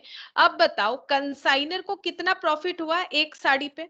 ये बताओ कंसाइनर को कितना प्रॉफिट हुआ एक साड़ी पे? 60। 60 प्रॉफिट हुआ 60। क्या ये बात कंसाइनी को पता चल गया? क्या ये बात इसके दिमाग में चला गया कि प्रॉफिट हुआ है 160? क्या ये इसको, सॉरी 60, क्या इसको पता चल गया? क्योंकि इसको पता था जब बुक्स ऑफ अकाउंट्स बना था, जब कंसाइनर ने इसको प्रोडक्ट भेजा था तो बताया था कि एक एक साड़ी 100 का है, तुम 150 में बेचना, लेकिन इसने 160 में बेच दिया। तो इसको पता है कि कंसाइनर ने कितना प्रॉफिट कमाया एक साड़ी पे, 60, इसको पता है। अब ये अपना कमीशन डिमांड करेगा। सपोज कंसाइनर उसे बोल रहा है हम 5% देंगे, तो फिर कंसाइनी बोल सकता है आप तो इतना प्रॉफिट कमा रहे, मुझे और थोड़ा बढ़ा दीजिए, 7% कर दीजिए। अब जब इसको पता चलेगा कि इसका अर्निंग कितना है, तो ये अपना डिमांड उस हिसाब से करना स्टार्ट कर सकता है। तो कंसाइनर नहीं चाहेगा हमेशा कि कंसाइनी को ये पता चले कि हम कितना प्रॉफिट कमा रहे हैं, तो ये अपना प्रॉफिट हाइड करने का कोशिश करेगा ताकि ये डिमांड ना करे। तो अगर हाइड करना है तो कैसे कर सकता है? वही 100 रुपए वाला ही साड़ी है, इसने खरीदा है 100 रुपए में, ठीक है, इसने परचेस किया 100 रुपए में, और जब सेंड किया तब कंसाइनी को बोला देखो ये कितने का साड़ी है, ये 110 का है। ये अपने मन से 10 रुपए इसमें लोडिंग लगा दिया, बोला 110 का साड़ी है। तो इसने कहा अच्छा 110 का है, ठीक है, कितने में बेचना है? तो कंसाइनर बोल दिया कि आप बेच दो 110 में, ये बोल सकता है। अब कंसाइनी चाहे तो इसे ज्यादा में भी बेच सकता है, 120 में बेच सकता है। अब मुझे ये बताओ, अब कंसाइनी ये नहीं बोलेगा कि आप 110 वाला साड़ी 110 में क्यों बेच रहे, क्योंकि ये क्वेश्चन पूछने का इसके पास कोई भी किसी भी तरह का अधिकार नहीं है, ठीक है, क्योंकि इसका बिजनेस नहीं है। इसे बोला जाएगा आप बेचो, आपको कमीशन मिलेगा, आपको कमीशन अच्छा लगता है 5%, आपको पोसाता है आप ले लीजिए, नहीं नहीं पसंद आता है छोड़ दीजिए, हम किसी और एजेंट को ले लेंगे। तो ये नहीं पूछ सकता है कि आप 110 का साड़ी 110 में ही क्यों बेच रहे हैं, ये क्वेश्चन करने का इसके पास कोई भी राइट नहीं है, तो ये नहीं पूछ सकता है। लेकिन ये अपना एफर्ट लगा के अगर 120 में बेच दिया, तो इसके पास दो ऑप्शन है, या तो 110 में ही बेच दे या तो 120 में बेच दे। तो अगर 110 में बेचेगा तो इसे पता ही नहीं चलेगा कि कंसाइनर कितना प्रॉफिट कमाया। इस केस में इसको पता नहीं है, क्वेश्चन मार्क हो गया प्रॉफिट कितना कमाया। बट इस केस में कंसाइनी के लिए प्रॉफिट कितना हुआ, मतलब कंसाइनी को क्या लगता है कंसाइनर ने कितना प्रॉफिट कमाया, बताओ? 10 रुपीज। 10 रुपीज। उसको क्या लगेगा 110 का साड़ी मैंने 120 में बेचा, प्रॉफिट, ठीक है।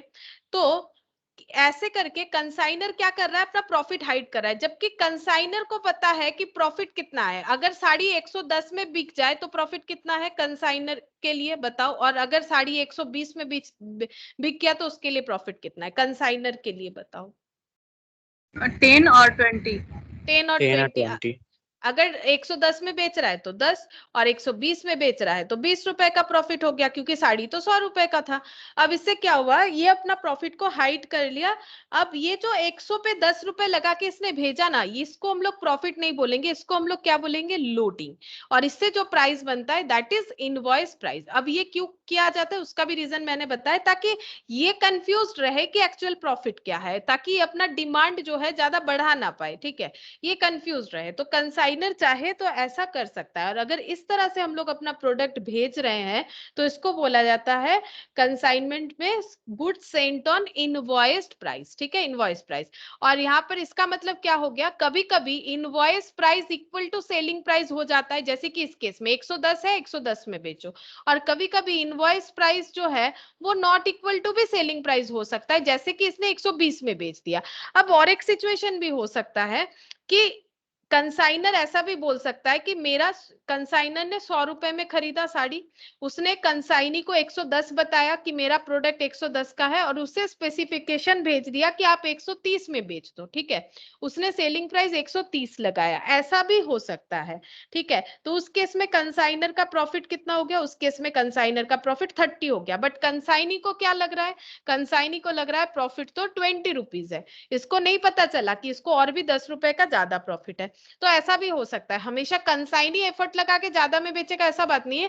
कंसाइनर भी चाहे तो अपना सेलिंग प्राइस स्पेसिफाइड कर सकता है, जैसे यहाँ पर 110 को 110 में ही बोला, 110 को 130 में भी बोल सकता है, ये इसका बिजनेस है, ये अपना जो प्राइस लगाएगा, इसको बेचना है, ये बेच पाए तो कमीशन मिलेगा, नहीं बेच पाए तो नहीं मिलेगा। तो हमेशा invoice price equal to selling price हो भी सकता है, नहीं भी हो सकता है, इसका कोई मतलब ऐसा फिक्स्ड नहीं है कि इनवॉइस प्राइस ही सेलिंग प्राइस होगा। इनवॉइस प्राइस मतलब लोडिंग लगाया हुआ, सेलिंग प्राइस जितना में बिकेगा। अब चाहे वो कंसाइनर के बोले हुए प्राइस में बिके या फिर उससे ज्यादा में बिक जाए वो अलग बात है, लेकिन इनवॉइस और सेलिंग हमेशा एक जैसा हो ऐसा जरूरी नहीं है। अब इसका अकाउंटिंग कैसे होता है देखो। अब बताओ, अगर हम लोग एक अकाउंट बना रहे हैं, ठीक है, कंसाइनमेंट ही बना लेते चलो। अरे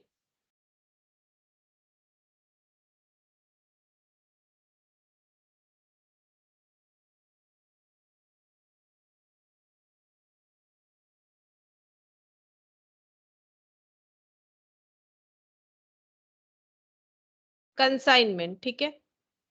अब जैसे मैंने कहा कि 100 रुपए में साड़ी मैंने खरीदा, तो तुम लोग लिखते हो to goods sent on consignment, ठीक है।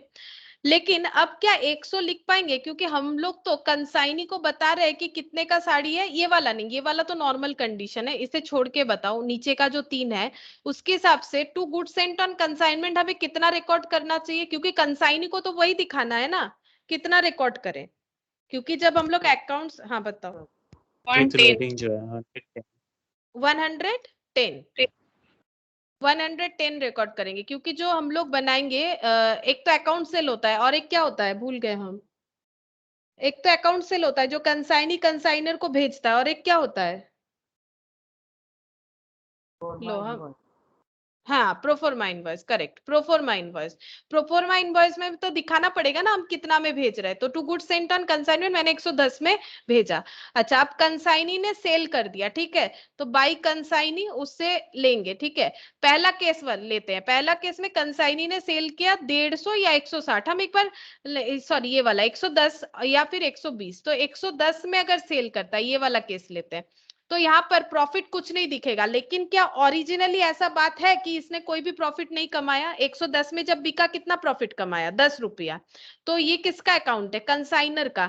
अगर ऐसा लिखेंगे तो प्रॉफिट कहाँ शो होगा, प्रॉफिट कहाँ है, लेजर तो हमारा टैली हो गया, प्रॉफिट कहाँ है, तो प्रॉफिट तो दिखाना पड़ेगा, क्योंकि प्रॉफिट तो हुआ है, झूठ थोड़ी ना है, प्रॉफिट तो हुआ है, कितना प्रॉफिट हुआ है वो पता है, बताओ कितना प्रॉफिट हुआ है, 10 का। 10 रुपीज का। तो 10 रुपीज का प्रॉफिट हुआ है, अब इधर 10 लाना है तो ये 120 होगा, तो इधर भी मुझे कितना लाना चाहिए, 120, लॉजिक है यहाँ पर, मैथमेटिक्स। अब बताओ यहाँ पर फिर हम क्या लिखें?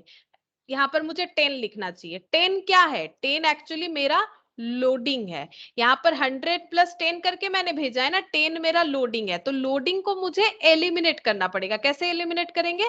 Bye goods sent on consignment, reverse entry डाल के एलिमिनेट करेंगे। जैसे डेटर, जब हम लोग क्रेडिट सेल करते हैं तो हम लोग करते हैं डेटर टू सेल्स, और जब पैसा मिल जाता है तो उसी डेटर को कैंसिल करने के लिए करते हैं कैश टू डेटर। तो डेटर डेबिट था तो मैंने डेटर को क्रेडिट कर दिया, यानी कैंसिल किया। वैसे ही अगर मुझे लोडिंग हटाना है तो लोडिंग को कैंसिल करना पड़ेगा। तो लोडिंग को कैंसिल करने के लिए उसको रिवर्स साइड में लिखना है, उल्टे साइड में। अगर इधर बुक होके रखा है तो इधर लिखेंगे by goods sent on consignment, ऐसे लिखेंगे। तो ये लोडिंग भी कैंसिल हुआ, मेरा प्रॉफिट भी शो हो गया। सिमिलरली फिर से अगर यहाँ पर ऐसे होता है to goods sent on consignment 110, ठीक है, goods sent on consignment 110 by consignee, by consignee, और कंसाइनी ने सेल किया है कितने में? कंसाइनी ने सेल किया है यहाँ पर 120 में। अगर 120 में सेल होता है तो कितना प्रॉफिट हुआ? 20 रुपीज। तो टू प्रॉफिट कितना हो रहा है? 20। हम लोग पहले जैसे ही यहाँ पर लोडिंग लिखेंगे वैसे ही लोडिंग को एलिमिनेट करेंगे। कितना? 10 रुपीज। देखते हैं क्या टैली कर जाता है। बिल्कुल टैली कर गया। तो हमें लोडिंग हटाना पड़ेगा। तो ये ऐसे करके इसमें भी एप्लीकेबल होगा। तो हर एक केस में जहां जहां लोडिंग इंक्लूडेड है वहां हमें लोडिंग एलिमिनेट करना पड़ेगा। तो लोडिंग कहाँ कहाँ इंक्लूडेड होता है? एक तो इंक्लूड होगा goods sent on invoiced price. अगर इनवॉइस प्राइस पे गुड्स भेज रहे हैं तो वहां लोडिंग रहेगा, तो वहां एलिमिनेट करना पड़ेगा। एलिमिनेशन कहाँ कहाँ करना पड़ेगा? सेकेंड, अगर एबनॉर्मल लॉस होता है, एबनॉर्मल लॉस इन ट्रांजिट, अगर ट्रांजिट में एबनॉर्मल लॉस हो रहा है, तो ट्रांजिट में जब गुड्स जा रहा है वो इनवॉइस प्राइस में अगर हम लोगों ने भेजा है तो उसका वैल्यूएशन भी इनवॉइस प्राइस में हो रहा है। तो एबनॉर्मल लॉस अगर किसी तरह का होगा तो उसमें भी मेरा क्या इन्वॉल्व रहेगा? इनवॉइस प्राइस, तो उसे भी मुझे एलिमिनेट करना पड़ेगा। और क्लोजिंग स्टॉक, जब हम क्लोजिंग स्टॉक का वैल्यूएशन करेंगे तो वहां भी मेरा जो है इनवॉइस प्राइस रहेगा। तो वहां भी मुझे स्टॉक में से रिजर्व, रिजर्व भी बोल सकते हैं, या फिर लोडिंग, उसे एलिमिनेट करना पड़ेगा। ठीक है, तो एलिमिनेशन कैसा होता है? जैसे गुड्स सेंट ऑन कंसाइनमेंट इधर लिखते हैं तो इसका एलिमिनेशन एलिमिनेशन इधर होगा। क्लोजिंग स्टॉक इधर लिखा जाता है, closing stock lying with consignee, closing stock इधर लिखा जाता है तो उसका एलिमिनेशन इधर होगा। लॉस जो होता है एबनॉर्मल लॉस वो इधर लिखा जाता है तो उसका भी एलिमिनेशन इधर होगा। Just opposite side. ऐसा चीज तुम लोगों ने आई थिंक डिपार्टमेंट अकाउंट में किया था। ठीक है, डिपार्टमेंट अकाउंट में हम लोगों ने ये चीज किया था कि किस तरह से एलिमिनेशन करते हैं। स्टॉक रिजर्व हटाना, यहाँ पर भी वही स्टॉक में से रिजर्व हटाना है। देखो ये भी एक स्टॉक होता है, जो गुड्स हम लोग भेजते हैं वो स्टॉक है, जो एबनॉर्मल लॉस हुआ वो भी हमारा स्टॉक है, और जो क्लोजिंग स्टॉक है वो भी हमारा स्टॉक है। तो सारा का सारा वैल्यूएशन हमें किस पे करना चाहिए? स्टॉक है तो कॉस्ट पे करो। तो कॉस्ट में अगर कुछ भी एडिशन है तो उसे हमें हटाना पड़ेगा, मतलब प्रॉफिट की तरह अगर कुछ एडिशन है तो उसे हमें हटाना पड़ेगा। तो इस तरह से हमें जो है इनवॉइस प्राइस का अकाउंटिंग ट्रीटमेंट करना चाहिए। अब देखते हैं इससे रिलेटेड क्या क्वेश्चन है। नॉर्मल लॉस होगा तो फिर उसका भी तो ये करना पड़ेगा ना, लोडिंग हटाना पड़ेगा। हाँ, नॉर्मल लॉस होगा तो उसका भी लोडिंग हटाना पड़ेगा, लेकिन उसमें तो वैल्यूएशन होता ही नहीं है। एक चीज देखो, नॉर्मल लॉस में तो वैल्यूएशन होता नहीं है, नॉर्मल लॉस में सिर्फ यूनिट को रिडक्शन करना पड़ता है, तो उसका वैल्यूएशन तो करना ही नहीं पड़ता है, तो उसका इफेक्ट तो यहाँ नहीं आएगा। वो जब हम लोग क्लोजिंग स्टॉक का अकाउंटिंग करेंगे, मान लो 100 यूनिट था, उसमें से 20 यूनिट नॉर्मल लॉस हुआ, तो ऑटोमेटिकली 80 का ही वैल्यूएशन करना पड़ेगा, 20 का तो वैल्यूएशन होगा ही नहीं। इसीलिए यहाँ पर कोई इंपैक्ट आएगा नहीं कि उसको हम लोग उसका लोडिंग हटाए, क्योंकि उसका वैल्यूएशन ही तो नहीं करना पड़ता है। नॉर्मल लॉस का तो कभी वैल्यूएशन होता ही नहीं है, सिर्फ हम लोग यूनिट को लेस करते हैं, इस वजह से इसका वैल्यूएशन नहीं होगा, और वैल्यूएशन नहीं होगा तो यहाँ पर इसका इंपैक्ट भी नहीं आएगा।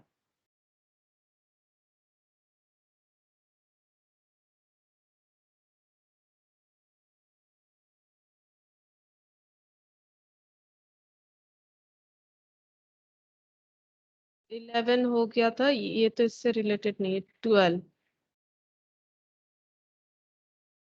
कहाँ से इनवॉइस प्राइस स्टार्ट है? 12 हो गया था, एक बार कंफर्म करो तो।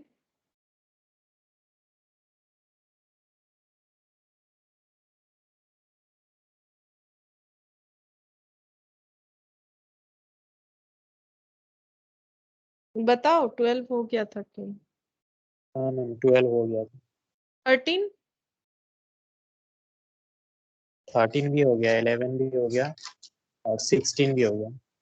13 हो गया है तो 14 से है क्या, देखना पड़ेगा। 14 से इनवॉइस प्राइस है, 13 तो हो गया था, 13 हो गया था। हाँ, इनवॉइस प्राइस का जो क्वेश्चन है वो 14 से ही स्टार्ट है, तो 14 से ही होगा, ठीक है। देखो, mister X the consignor consign goods to mister Y 100 radio set valued 50,000। तो 50,000, 500 नहीं, 50,000 100 पीसेस रेडियो भेजा है। This was made by adding, this was made, ये ऑलरेडी 50,000 कैसे मेड किया गया है? By adding 25% on cost, cost पे 25% लगा के 50,000 निकाला गया है। देखो, मिस्टर एक्स द कंसाइनर, कंसाइंड क्या है? 100 रेडियो, वैल्यूएशन क्या है? 50,000।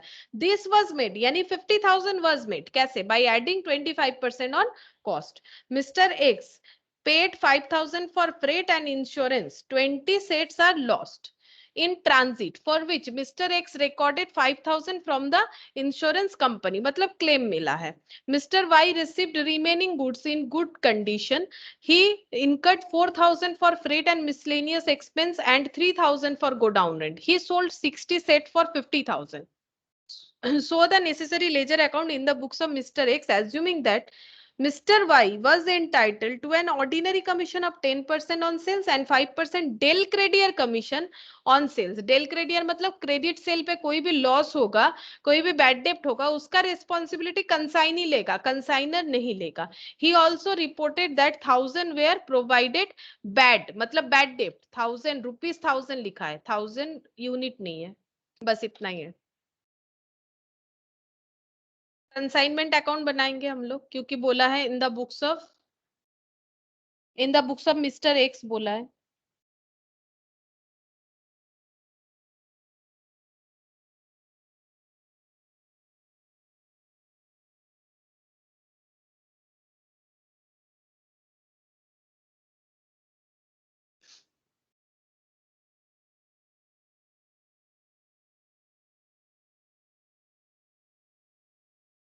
अच्छा, to goods sent on consignment.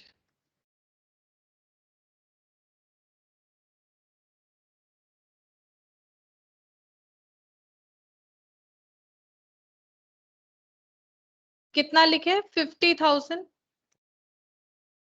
तो बताओ, यहाँ पर लोडिंग एलिमिनेट करेंगे तो इसको जैसे ही लिखेंगे ना, इधर इसको भी रिकॉर्ड करेंगे ताकि हमारे हमसे छूट ना जाए। तो by goods sent on consignment,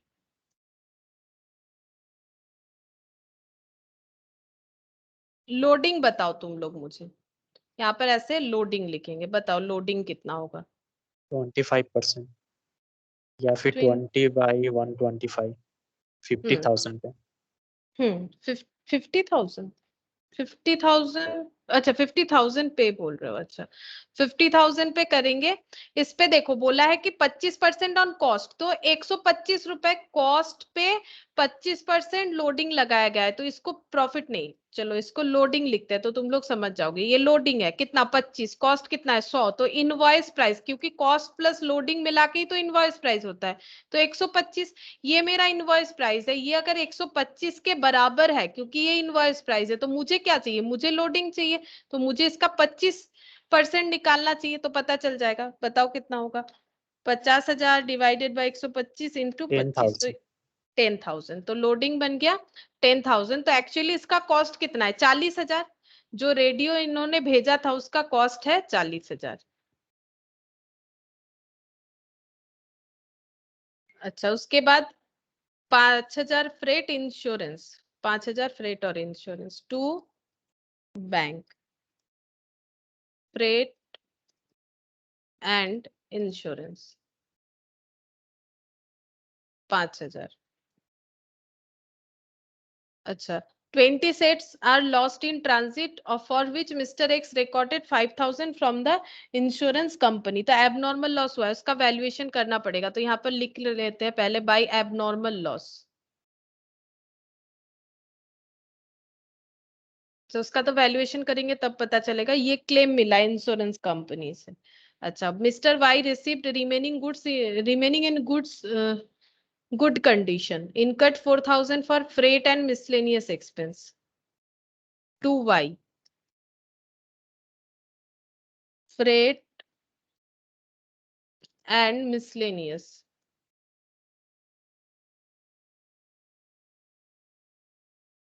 4,000 go down rent. 3,000.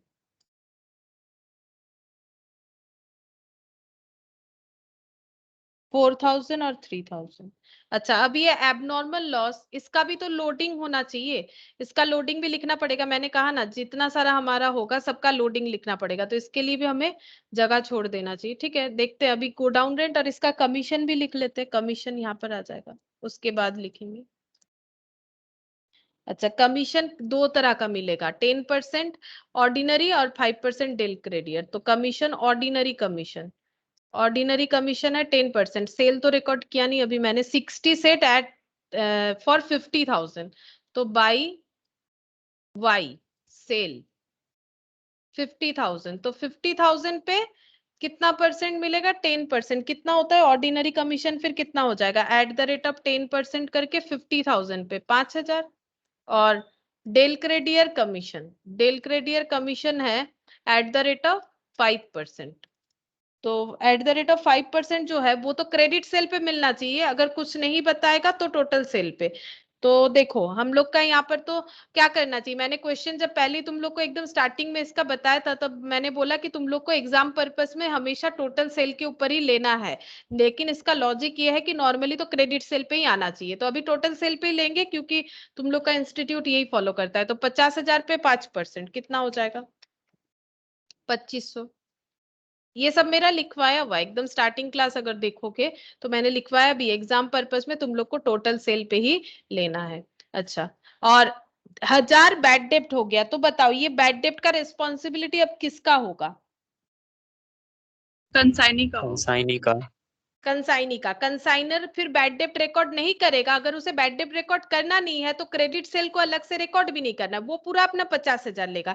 इसमें जो 1,000 बैड डेप्ट हो गया, इससे इसको कोई लेना देना नहीं है। जब हम लोग वाई के अकाउंट में रेमिटेंस के लिए अकाउंट बनाएंगे तब हम लोग यही लिखेंगे कि वाई से हमें 50,000 मिलेगा। हम लोग नहीं बोलेंगे कि वाई से हमें 49,000 मिलेगा, जो कि मैंने इसमें देखो ठीक किया था ना। उसके बाद यहाँ पर मैंने नहीं लिखा था ये चीज, बाई कंसाइनमेंट डेटर, ये नहीं लिखने से फिर वाई से मेरा ये वाला भी जो है वो रिम्बर्स करने के लिए यहाँ पर एंट्री हो जाता है 1,08,000। लेकिन हम लोग क्रेडिट सेल के लिए अगर उसे कुछ एक्स्ट्रा कमीशन नहीं दे रहा है तो जब पैसा मिलेगा वो हमें तभी प्रोसीड करेगा, उसके पहले नहीं कर सकता है। तो इस वजह से हम लोग वहां पर नहीं लिखेंगे, लेकिन यहाँ पर हमारा बैड डेब्ट जो है वो कंसाइनी का हो जाएगा। अच्छा, अब ये हो गया। अब यहाँ पर हम लोग लिखेंगे by closing stock lying with Y, यहाँ पर ये कैलकुलेट करना पड़ेगा। अच्छा, तो यहाँ पर एक ये एबनॉर्मल लॉस का रिजर्व आ जाएगा। ठीक है, टू एबनॉर्मल लॉस, जस्ट ऐसे एंट्री करना है जैसे to goods sent on consignment, तो by goods sent on consignment loading, तो by abnormal loss to abnormal loss loading. ठीक है, लोडिंग, ये लोडिंग यहाँ लिखेंगे। और क्लोजिंग स्टॉक है तो टू क्लोजिंग स्टॉक लोडिंग या रिजर्व लिख सकते हो, कभी कभी रिजर्व वर्ड भी यूज कर सकते हो, रिजर्व वर्ड भी इस पे परफेक्ट होता है लोडिंग के जगह। प्रॉफिट नहीं है, बस ये लोडिंग है। यहाँ पर ये सब लोडिंग हमें लिखना है, उसके बाद प्रॉफिट या लॉस जो भी आएगा उसको रिकॉर्ड करना पड़ेगा। और यहाँ पर होगा वाई का account, Y account.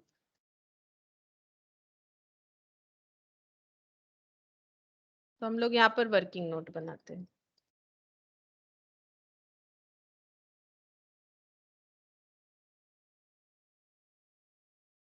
Cost of goods sent, cost नहीं है, invoice price, invoice price of goods sent 50,000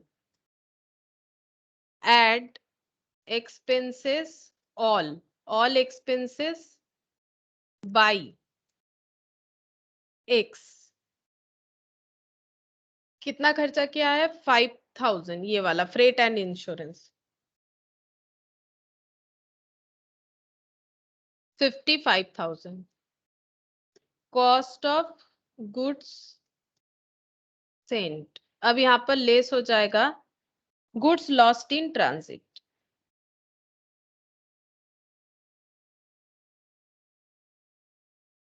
इसीलिए यहाँ पर मैंने नहीं लिखा एंड रिसीव्ड बाय कंसाइनी, क्योंकि कुछ लॉस है इन ट्रांजिट में। तो कितना सारा लॉस हो गया है? 20 सेट, 20। अच्छा, ये कितने सेट का वैल्यूएशन है? इसमें नंबर तो दिया हुआ था 100, यहाँ पर यूनिट दिया हुआ था 100, यहाँ पर 100। तो लॉस्ट इन ट्रांजिट जो है, लॉस्ट इन ट्रांजिट, इसको छोटा छोटा कर देते हैं, लॉस्ट इन ट्रांजिट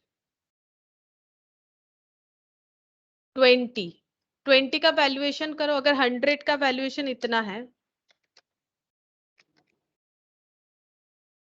11,000 है ना। तो गुड्स रिसीव्ड बाय वाई के पास 80 यूनिट्स पहुंचा होगा, जिसका वैल्यूएशन हुआ 44,000। अब ऐड करना पड़ेगा नॉन रिकरिंग एक्सपेंस। क्या कोई नॉन रिकरिंग एक्सपेंस है? देखो यहाँ पर दिया हुआ है freight 4,000, miscellaneous expense and 3,000 for godown rent. अच्छा, freight and miscellaneous 4,000, godown rent 3,000, कौन सा आएगा या फिर दोनों ही नहीं आएगा? बताओ।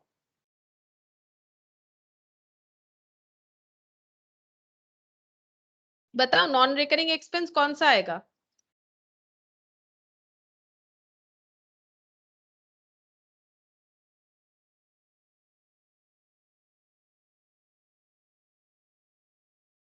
चार 4,000 फ्रेट बोला है, तो फ्रेट होगा तो आएगा कि नहीं आएगा? बताओ। हाँ फ्रेट मैम, के आएगा ना, गोडाउन फ्रेट रेंट नहीं आएगा, वो तो रिकरिंग है।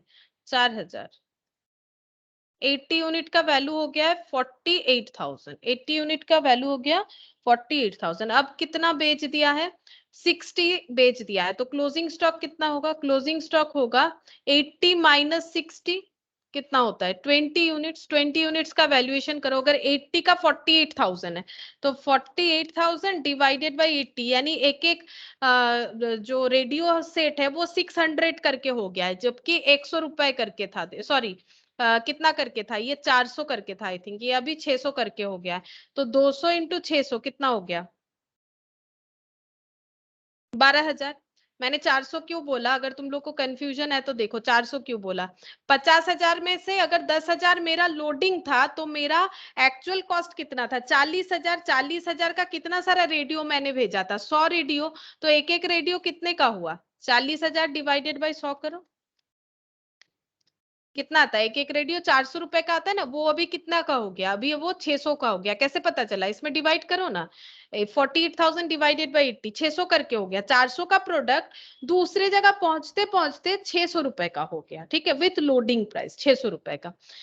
तो यहाँ पर 20, ये 12,000। बताओ ये 12,000 में लोडिंग है कि नहीं है? ये बताओ, क्योंकि 50,000 मैंने कौन सा प्राइस लिया था? Invoice price. तो ये भी इनवॉइस प्राइस आया होगा। तो 12,000 मेरा क्या है? इसमें लोडिंग है कि नहीं है? 12,000 में लोडिंग है कि नहीं है? है बताओ। मैम। और ये 11,000, इसको भी तो रिकॉर्ड करेंगे, इसमें लोडिंग है कि नहीं है?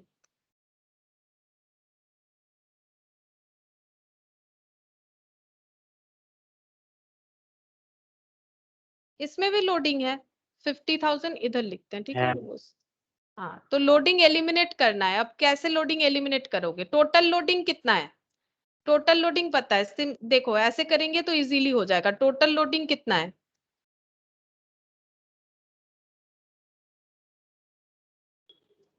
टोटल है 10, टोटल, हाँ टोटल है 10,000। कितने यूनिट के लिए? 80 यूनिट के लिए। नहीं, टोटल कितना यूनिट भेजा था? 100। 100 यूनिट। हाँ, तो फिर मुझे ये जो लॉस हुआ है, एबनॉर्मल लॉस में लोडिंग ढूंढना है। कितना यूनिट एबनॉर्मल लॉस हुआ है? 20। अच्छा, तो loading 10,000 for 100 pieces, 100 piece radio. तो फिर फॉर 1 पीस कितना लोडिंग है? एक पीस रेडियो में कितना लोडिंग लगाया हम लोगों ने? 100 रुपए। तभी तो 400 का प्रोडक्ट 500 में भेजा है। तो अगर 20 यूनिट एबनॉर्मल लॉस है, ये देखो, तो इसमें लोडिंग कितना है? बताओ। अगर मेरे एक पीस रेडियो में 100 रुपए का लोडिंग है, कैसे पता चला?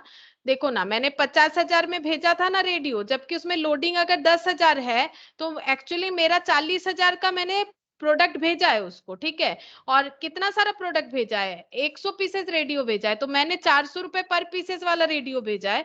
और उस रेडियो का वैल्यूएशन अगर 50,000 हो रहा है, तो एक एक पीस में मैंने 100 रुपए करके लगाया है ना लोडिंग। जैसे भी कैलकुलेट करो, वो तो 100 रुपए ही आ रहा है ना। टोटल लोडिंग 10,000 फॉर 100 पीसेस, तो एक पीसेस के लिए 100 रुपए लोडिंग, तो 20 पीसेस के लिए कितने रुपए लोडिंग हो जाएंगे? 2000। 2000। और यहाँ पर भी क्लोजिंग स्टॉक भी 20 आ रहा है, तो इस पे कितने लोडिंग हो जाएंगे? इस पे भी उतने ही, 2000। तो दोनों में ही लोडिंग 2-2 हजार आया। ये इसमें आया, ऐसा जरूरी नहीं है कि हर क्वेश्चन में आए, ये बाई चांस सेम यूनिट था इसीलिए आ गया। अच्छा, 10 10 20 20 और 50, 70 70 80 83 83 हो रहा है क्या? हम्म।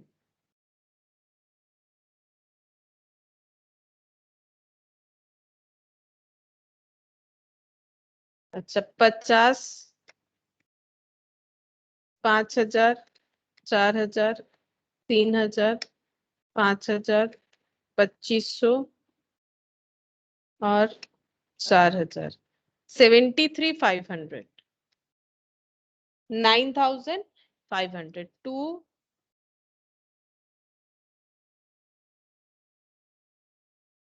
Profit on consignment, 9,500। अब यहाँ पर लिखना पड़ेगा टू कंसाइनमेंट।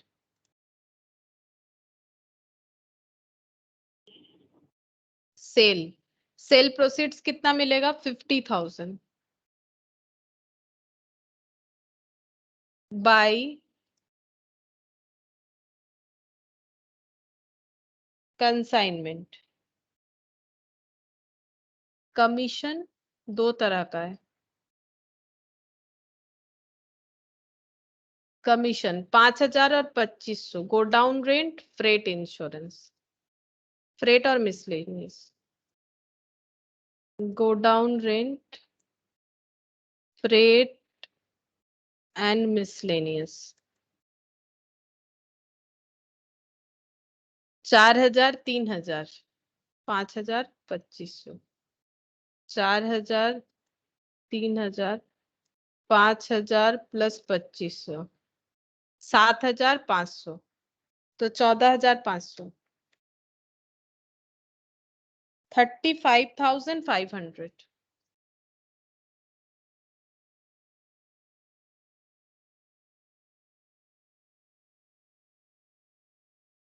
35,500।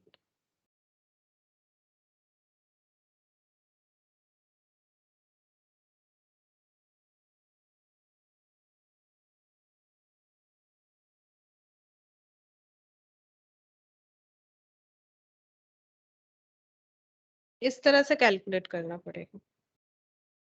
अच्छा, के बाद 15 वाला भी इनवॉइस का है। इन तो आज हम लोगों ने कर ही लिया।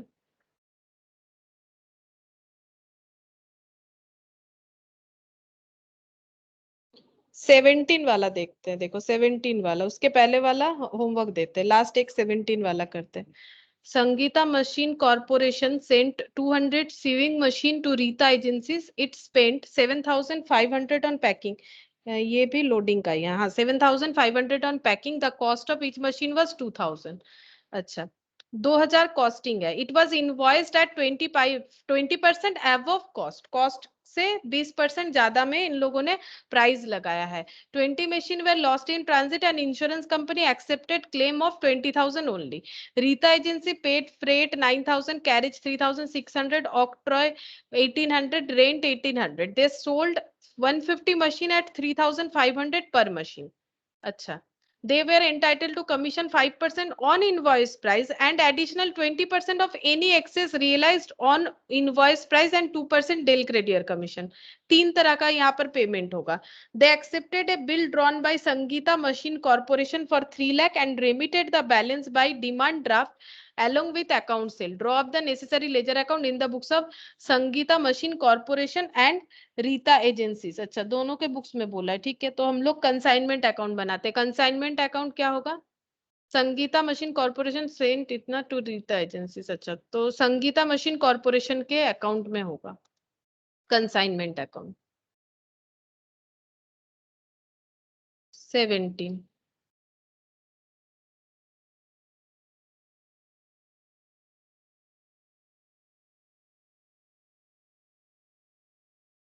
To goods sent on consignment. अच्छा बताओ, गुड सेंट ऑन कंसाइनमेंट कितना होगा? इनवॉइस प्राइस में भेज रहा है, बताओ. 200 पीसेस सीविंग मशीन भेजा गया है और इनवॉइस प्राइस कितना बन रहा है बताओ? 2000 का, लेकिन 20% अबव कॉस्ट, तो कितना हो जाएगा? 2000 पे 20% लगाओ, कितना होगा? 2000 तो कॉस्ट है, उस पे 20% कितना हो रहा है?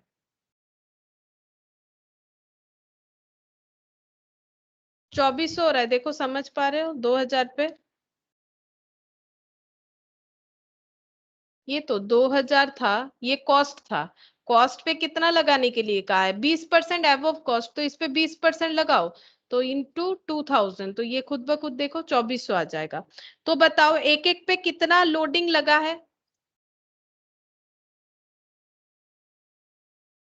बताओ एक एक पे कितना लोडिंग लगा है? 400. 400 इंटू 200 यूनिट है, तो 400 इंटू 200 कितना हो जाएगा? 80,000. अच्छा, फिर इन्होंने खर्चा किया है पैकिंग का 7,500 टू बैंक या cash.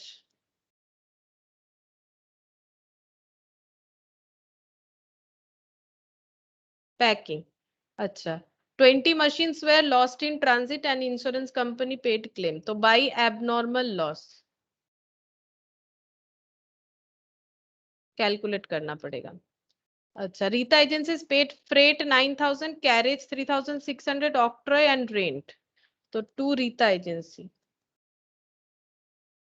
Freight, carriage, octroi,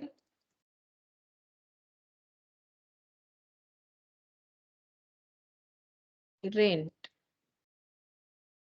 freight है 9,000, देख लेते हैं. फ्रेट 9,000, कैरेज 3,600, ऑक्ट्रॉय 1,800, रेंट है और ऑक्ट्रॉय भी 1,800 है, दोनों 1,800 है.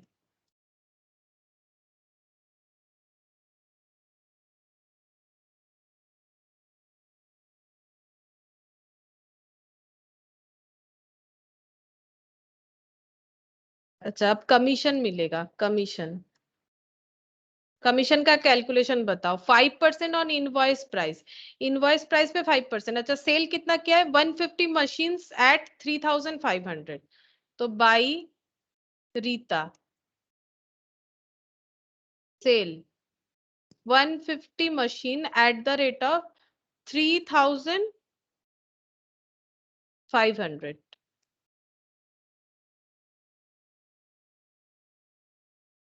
$5,25,000.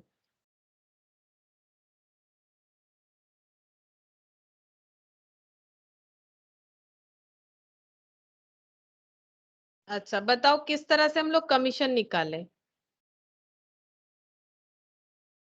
कमीशन का वर्किंग नोट यहाँ पर देखो. कमीशन कैसे बोला है? बोला है इनवॉइस प्राइस पे मिलना चाहिए हमें 5%. तो पहले 5% लेते हैं. 5% किस पे मिलेगा? 5% ऑन इनवॉइस प्राइस.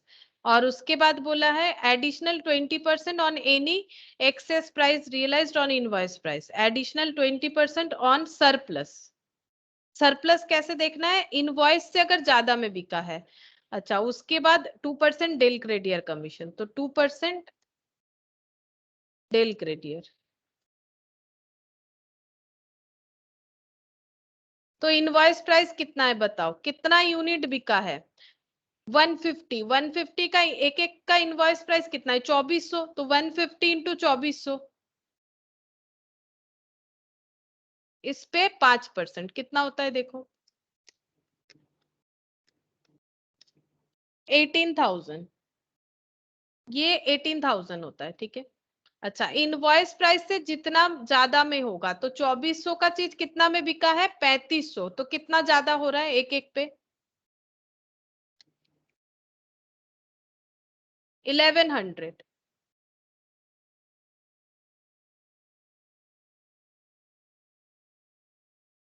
1100 इंटू 20%, तो कितना हो रहा है?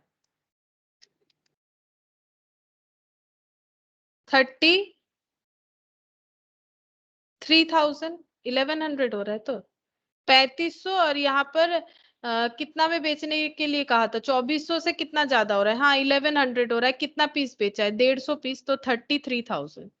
अच्छा, 18,000 और 33,000, और 2% डेल क्रेडियर, तो डेल क्रेडियर तो हमेशा टोटल सेल पे मिलता है, तो 5,25,000 पे 2%।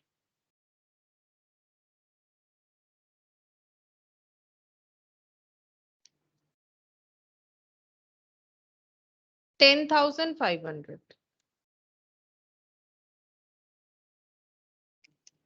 तो टोटल कितना हो रहा है? 61,500। ये इस तरह से होगा, 61,500 कमीशन। वर्किंग नोट 1 से मिल गया। अच्छा, अब यहाँ पर हमें एबनॉर्मल लॉस और क्लोजिंग स्टॉक निकालना है, और उसका लोडिंग लिखना है। तो by closing stock lying with Rita,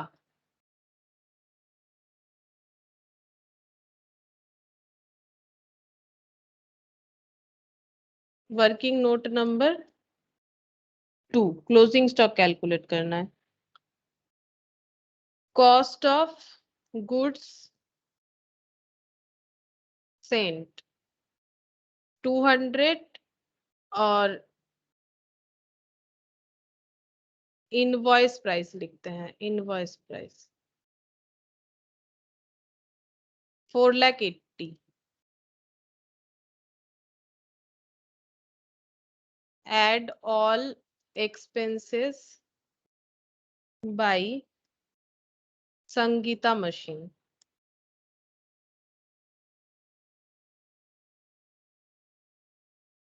इन्होंने कितना एक्सपेंस किया? 7,500।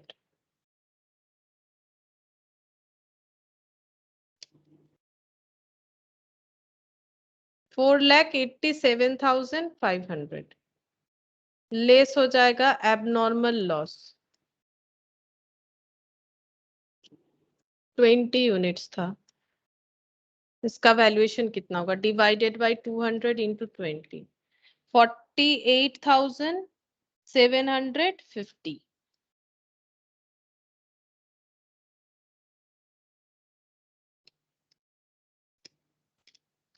438,750, ये आ गया goods received by Rita.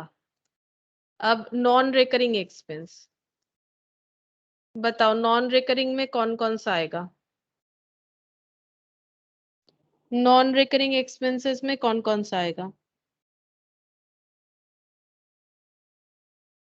Carriage आएगा, और ऑक्ट्रॉय आएगा, और फ्रेट आएगा। कितना हो जाएगा? फ्रेट है 9,000, कैरेज है 3,600,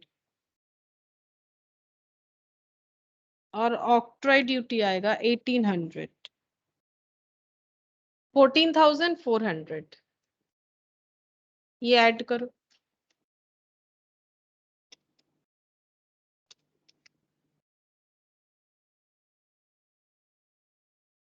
4,53,150, 180 यूनिट का वैल्यू,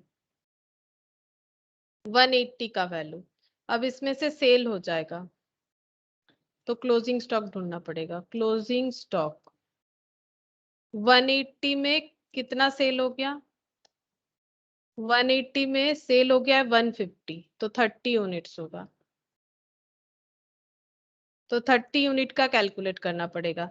तो 45 300 150 डिवाइडेड बाय 180 इंटू 30, 75 525, ये हो गया क्लोजिंग स्टॉक का वैल्यू। अब हम लोग लोडिंग भी देख लेते हैं। लोडिंग टोटल, टोटल लोडिंग हमारा कितना आया था? 80,000 पर pieces,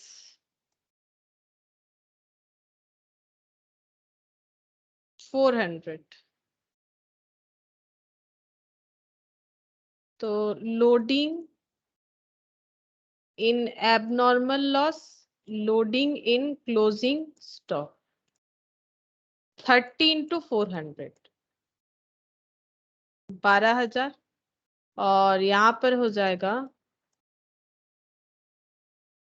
20,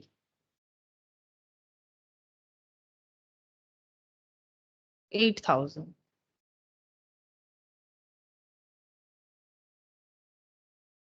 to abnormal loss loading 8,000,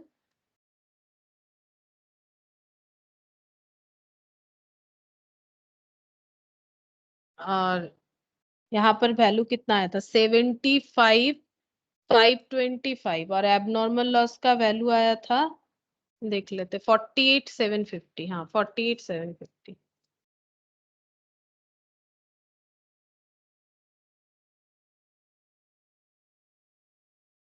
to closing stock loading 12,000 आया था। 30 यूनिट 400 करके 12,000। अब यहाँ पर to profit on consignment,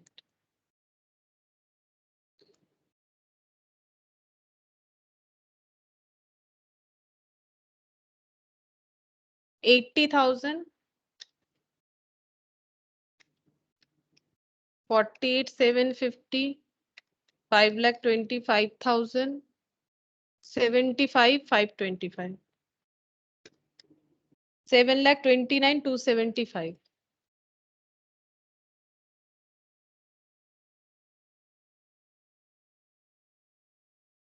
minus 8,000, minus 12,000, minus 61,500, minus 1,800, minus 1,800, 3,600, 9,000, 7,500, 4,80,000, 1,44,75।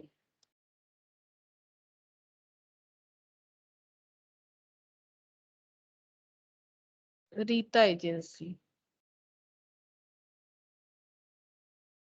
To consignment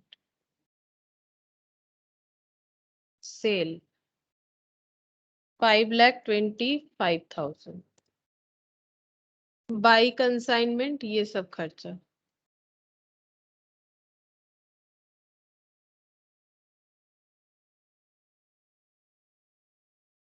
अच्छा, कंसाइनमेंट ये सब ऐड कर लेते एक बार, हाँ, नहीं तो जगह नहीं होगा। 9,000 प्लस 3,600 प्लस 1,800 प्लस 61,500, तुम लोग अलग अलग लिखते हैं ना। 75,900 ये सब रिम्बर्स करके अलग अलग लिख देना। 75,900 हम यहाँ पर ब्रैकेट में लिख देते हैं। एक्सपेंस एंड कमीशन ये इतना उसे मिलेगा। और एक बिल्स रिसीवेबल का पॉइंट था, 3 लाख का बिल्स रिसीवेबल ड्रॉ हुआ है, तो एंट्री क्या होता है? जिसके ऊपर बिल्स ड्रॉ किया जाता है उसके लिए हम लोग एंट्री करते हैं bills receivable account debit to party जिस पे ड्रॉ होता है। तो रीता एजेंसी पे ड्रॉ हुआ है तो to bills receivable, bills receivable draw किया है, यानी 3 लाख उसे मिल जाएगा जितने दिन का बिल है उसके बाद। तो 5,25,000 तो इसने सेल करवा दिया है, लेकिन 3 लाख का तो बिल जब मैच्योर होगा तो 3 लाख वैसे ही मिलेगा। तो बाकी कितना मिलना चाहिए? 2,25,000, जिसमें से ये अपना 75,900 खर्चा जो है वो ले लेगा। तो बचा कितना? बच रहा है हमारा 1,49,100। मेरा तो टैली नहीं हुआ, क्या ये गलत लिखा है मैंने? इसका टोटल देखो तो।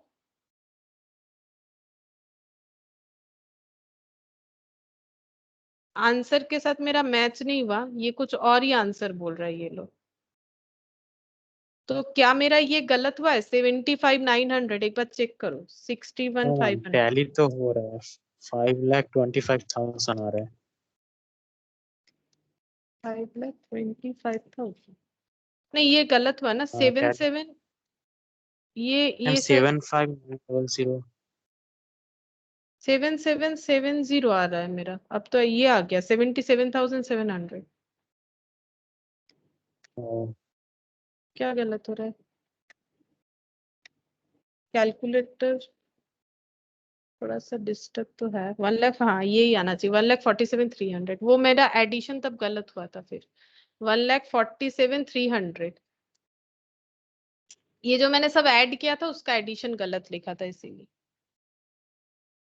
अच्छा, अब यहाँ पर और एक नया पॉइंट भी था कि रीता एजेंसी अपने बुक्स में क्या अकाउंट बनाएगी। तो रीता एजेंसी देखो, ये हम लोग फर्स्ट टाइम कर रहे हैं, ऐसा हम लोगों ने नहीं किया है। तो रीता किसका बुक्स बनाएगा? रीता एजेंसी संगीता मशीन का। Sangeeta machine in the books of Rita agency.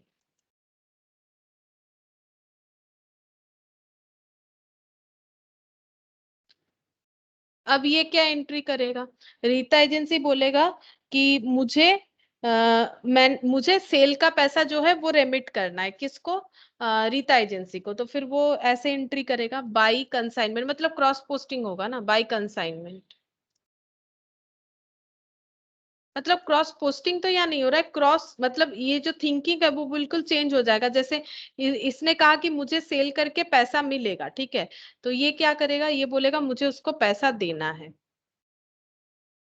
तो बाई कंसाइनमेंट सेल्स 5,25,000। अच्छा, मैंने जो खुद का खर्चा किया वो लिखेगा टू कैश एक्सपेंस। अब रीता एजेंसी ने क्या क्या खर्चा किया? देखो, रीता एजेंसी ने खर्चा किया है, ये सब खर्चा किया था, ये देखो 9,000, 3,600। एक बार ऐड कर लेते, 9,000, 3,600, 1,800 और 1,800, टोटल 16,200 का खर्चा किया है। तो 16,200 ये अपने पॉकेट से खर्चा किया है, क्योंकि अब हम लोग किसका अकाउंट बना रहे? कंसाइनी। तो कंसाइनी ने जो खर्चा किया है वो कंसाइनर से लेगा, तो वो कंसाइनर को डेटर बनाएगा। तो संगीता मशीन अकाउंट डेबिट उनसे ले लेंगे, कितना पैसा?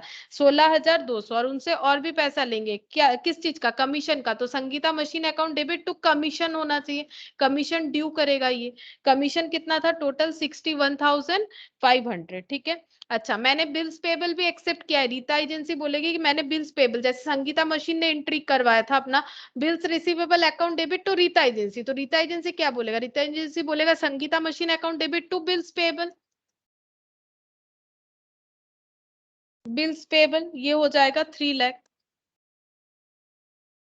अच्छा, और यहाँ पर हमें देखना पड़ेगा बैलेंस कितना आना चाहिए। बैलेंस उतना ही आना चाहिए जो इधर आ रहा था।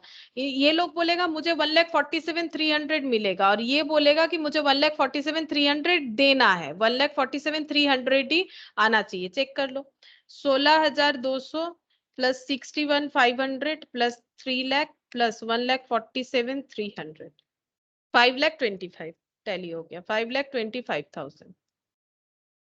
और ये सेल का एंट्री क्या होगा? सेल का एंट्री मतलब डेटर बनाना, मतलब लाइबिलिटी बनाना होगा ना, क्रेडिटर बनाएंगे संगीता मशीन को। तो कंसाइनमेंट में सेल हुआ, तो खुद का पैसा थोड़ी ना है कि कैश अकाउंट डेबिट करेंगे, दूसरा का सेल है, तो लिखना पड़ेगा कंसाइनमेंट सेल अकाउंट डेबिट। किसको देना पड़ेगा? संगीता मशीन को। तो टू संगीता मशीन, तो इस तरह से हो जाएगा। तो टू यहाँ पर क्या होगा? बैंक बैलेंसिंग फिगर, तो 1,47,300 आएगा। तो ये 17 इस तरह से होगा। बाकी जो भी बचा है वो सारा ही इनवॉइस का है, ये सारा ही होमवर्क रहेगा। जैसे कि 18 19 तो मैंने करवा ही दिया, बस एक ही बचा है 18 और उधर एक बचा हुआ है। कितना नंबर है वो तो मुझे याद नहीं आ रहा है, एक बचा हुआ है। इनवॉइस जो हम लोगों ने स्टार्ट किया था उसमें एक क्वेश्चन नंबर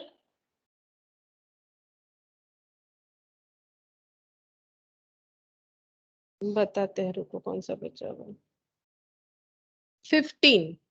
ठीक है, क्वेश्चन नंबर 15 और 18 बाकी सारा कंप्लीट है। तो नेक्स्ट दिन हम लोग इसको करने के बाद दूसरा चैप्टर स्टार्ट करेंगे, 15 और 18 बाकी। ठीक है, आज इतना ही करते हैं।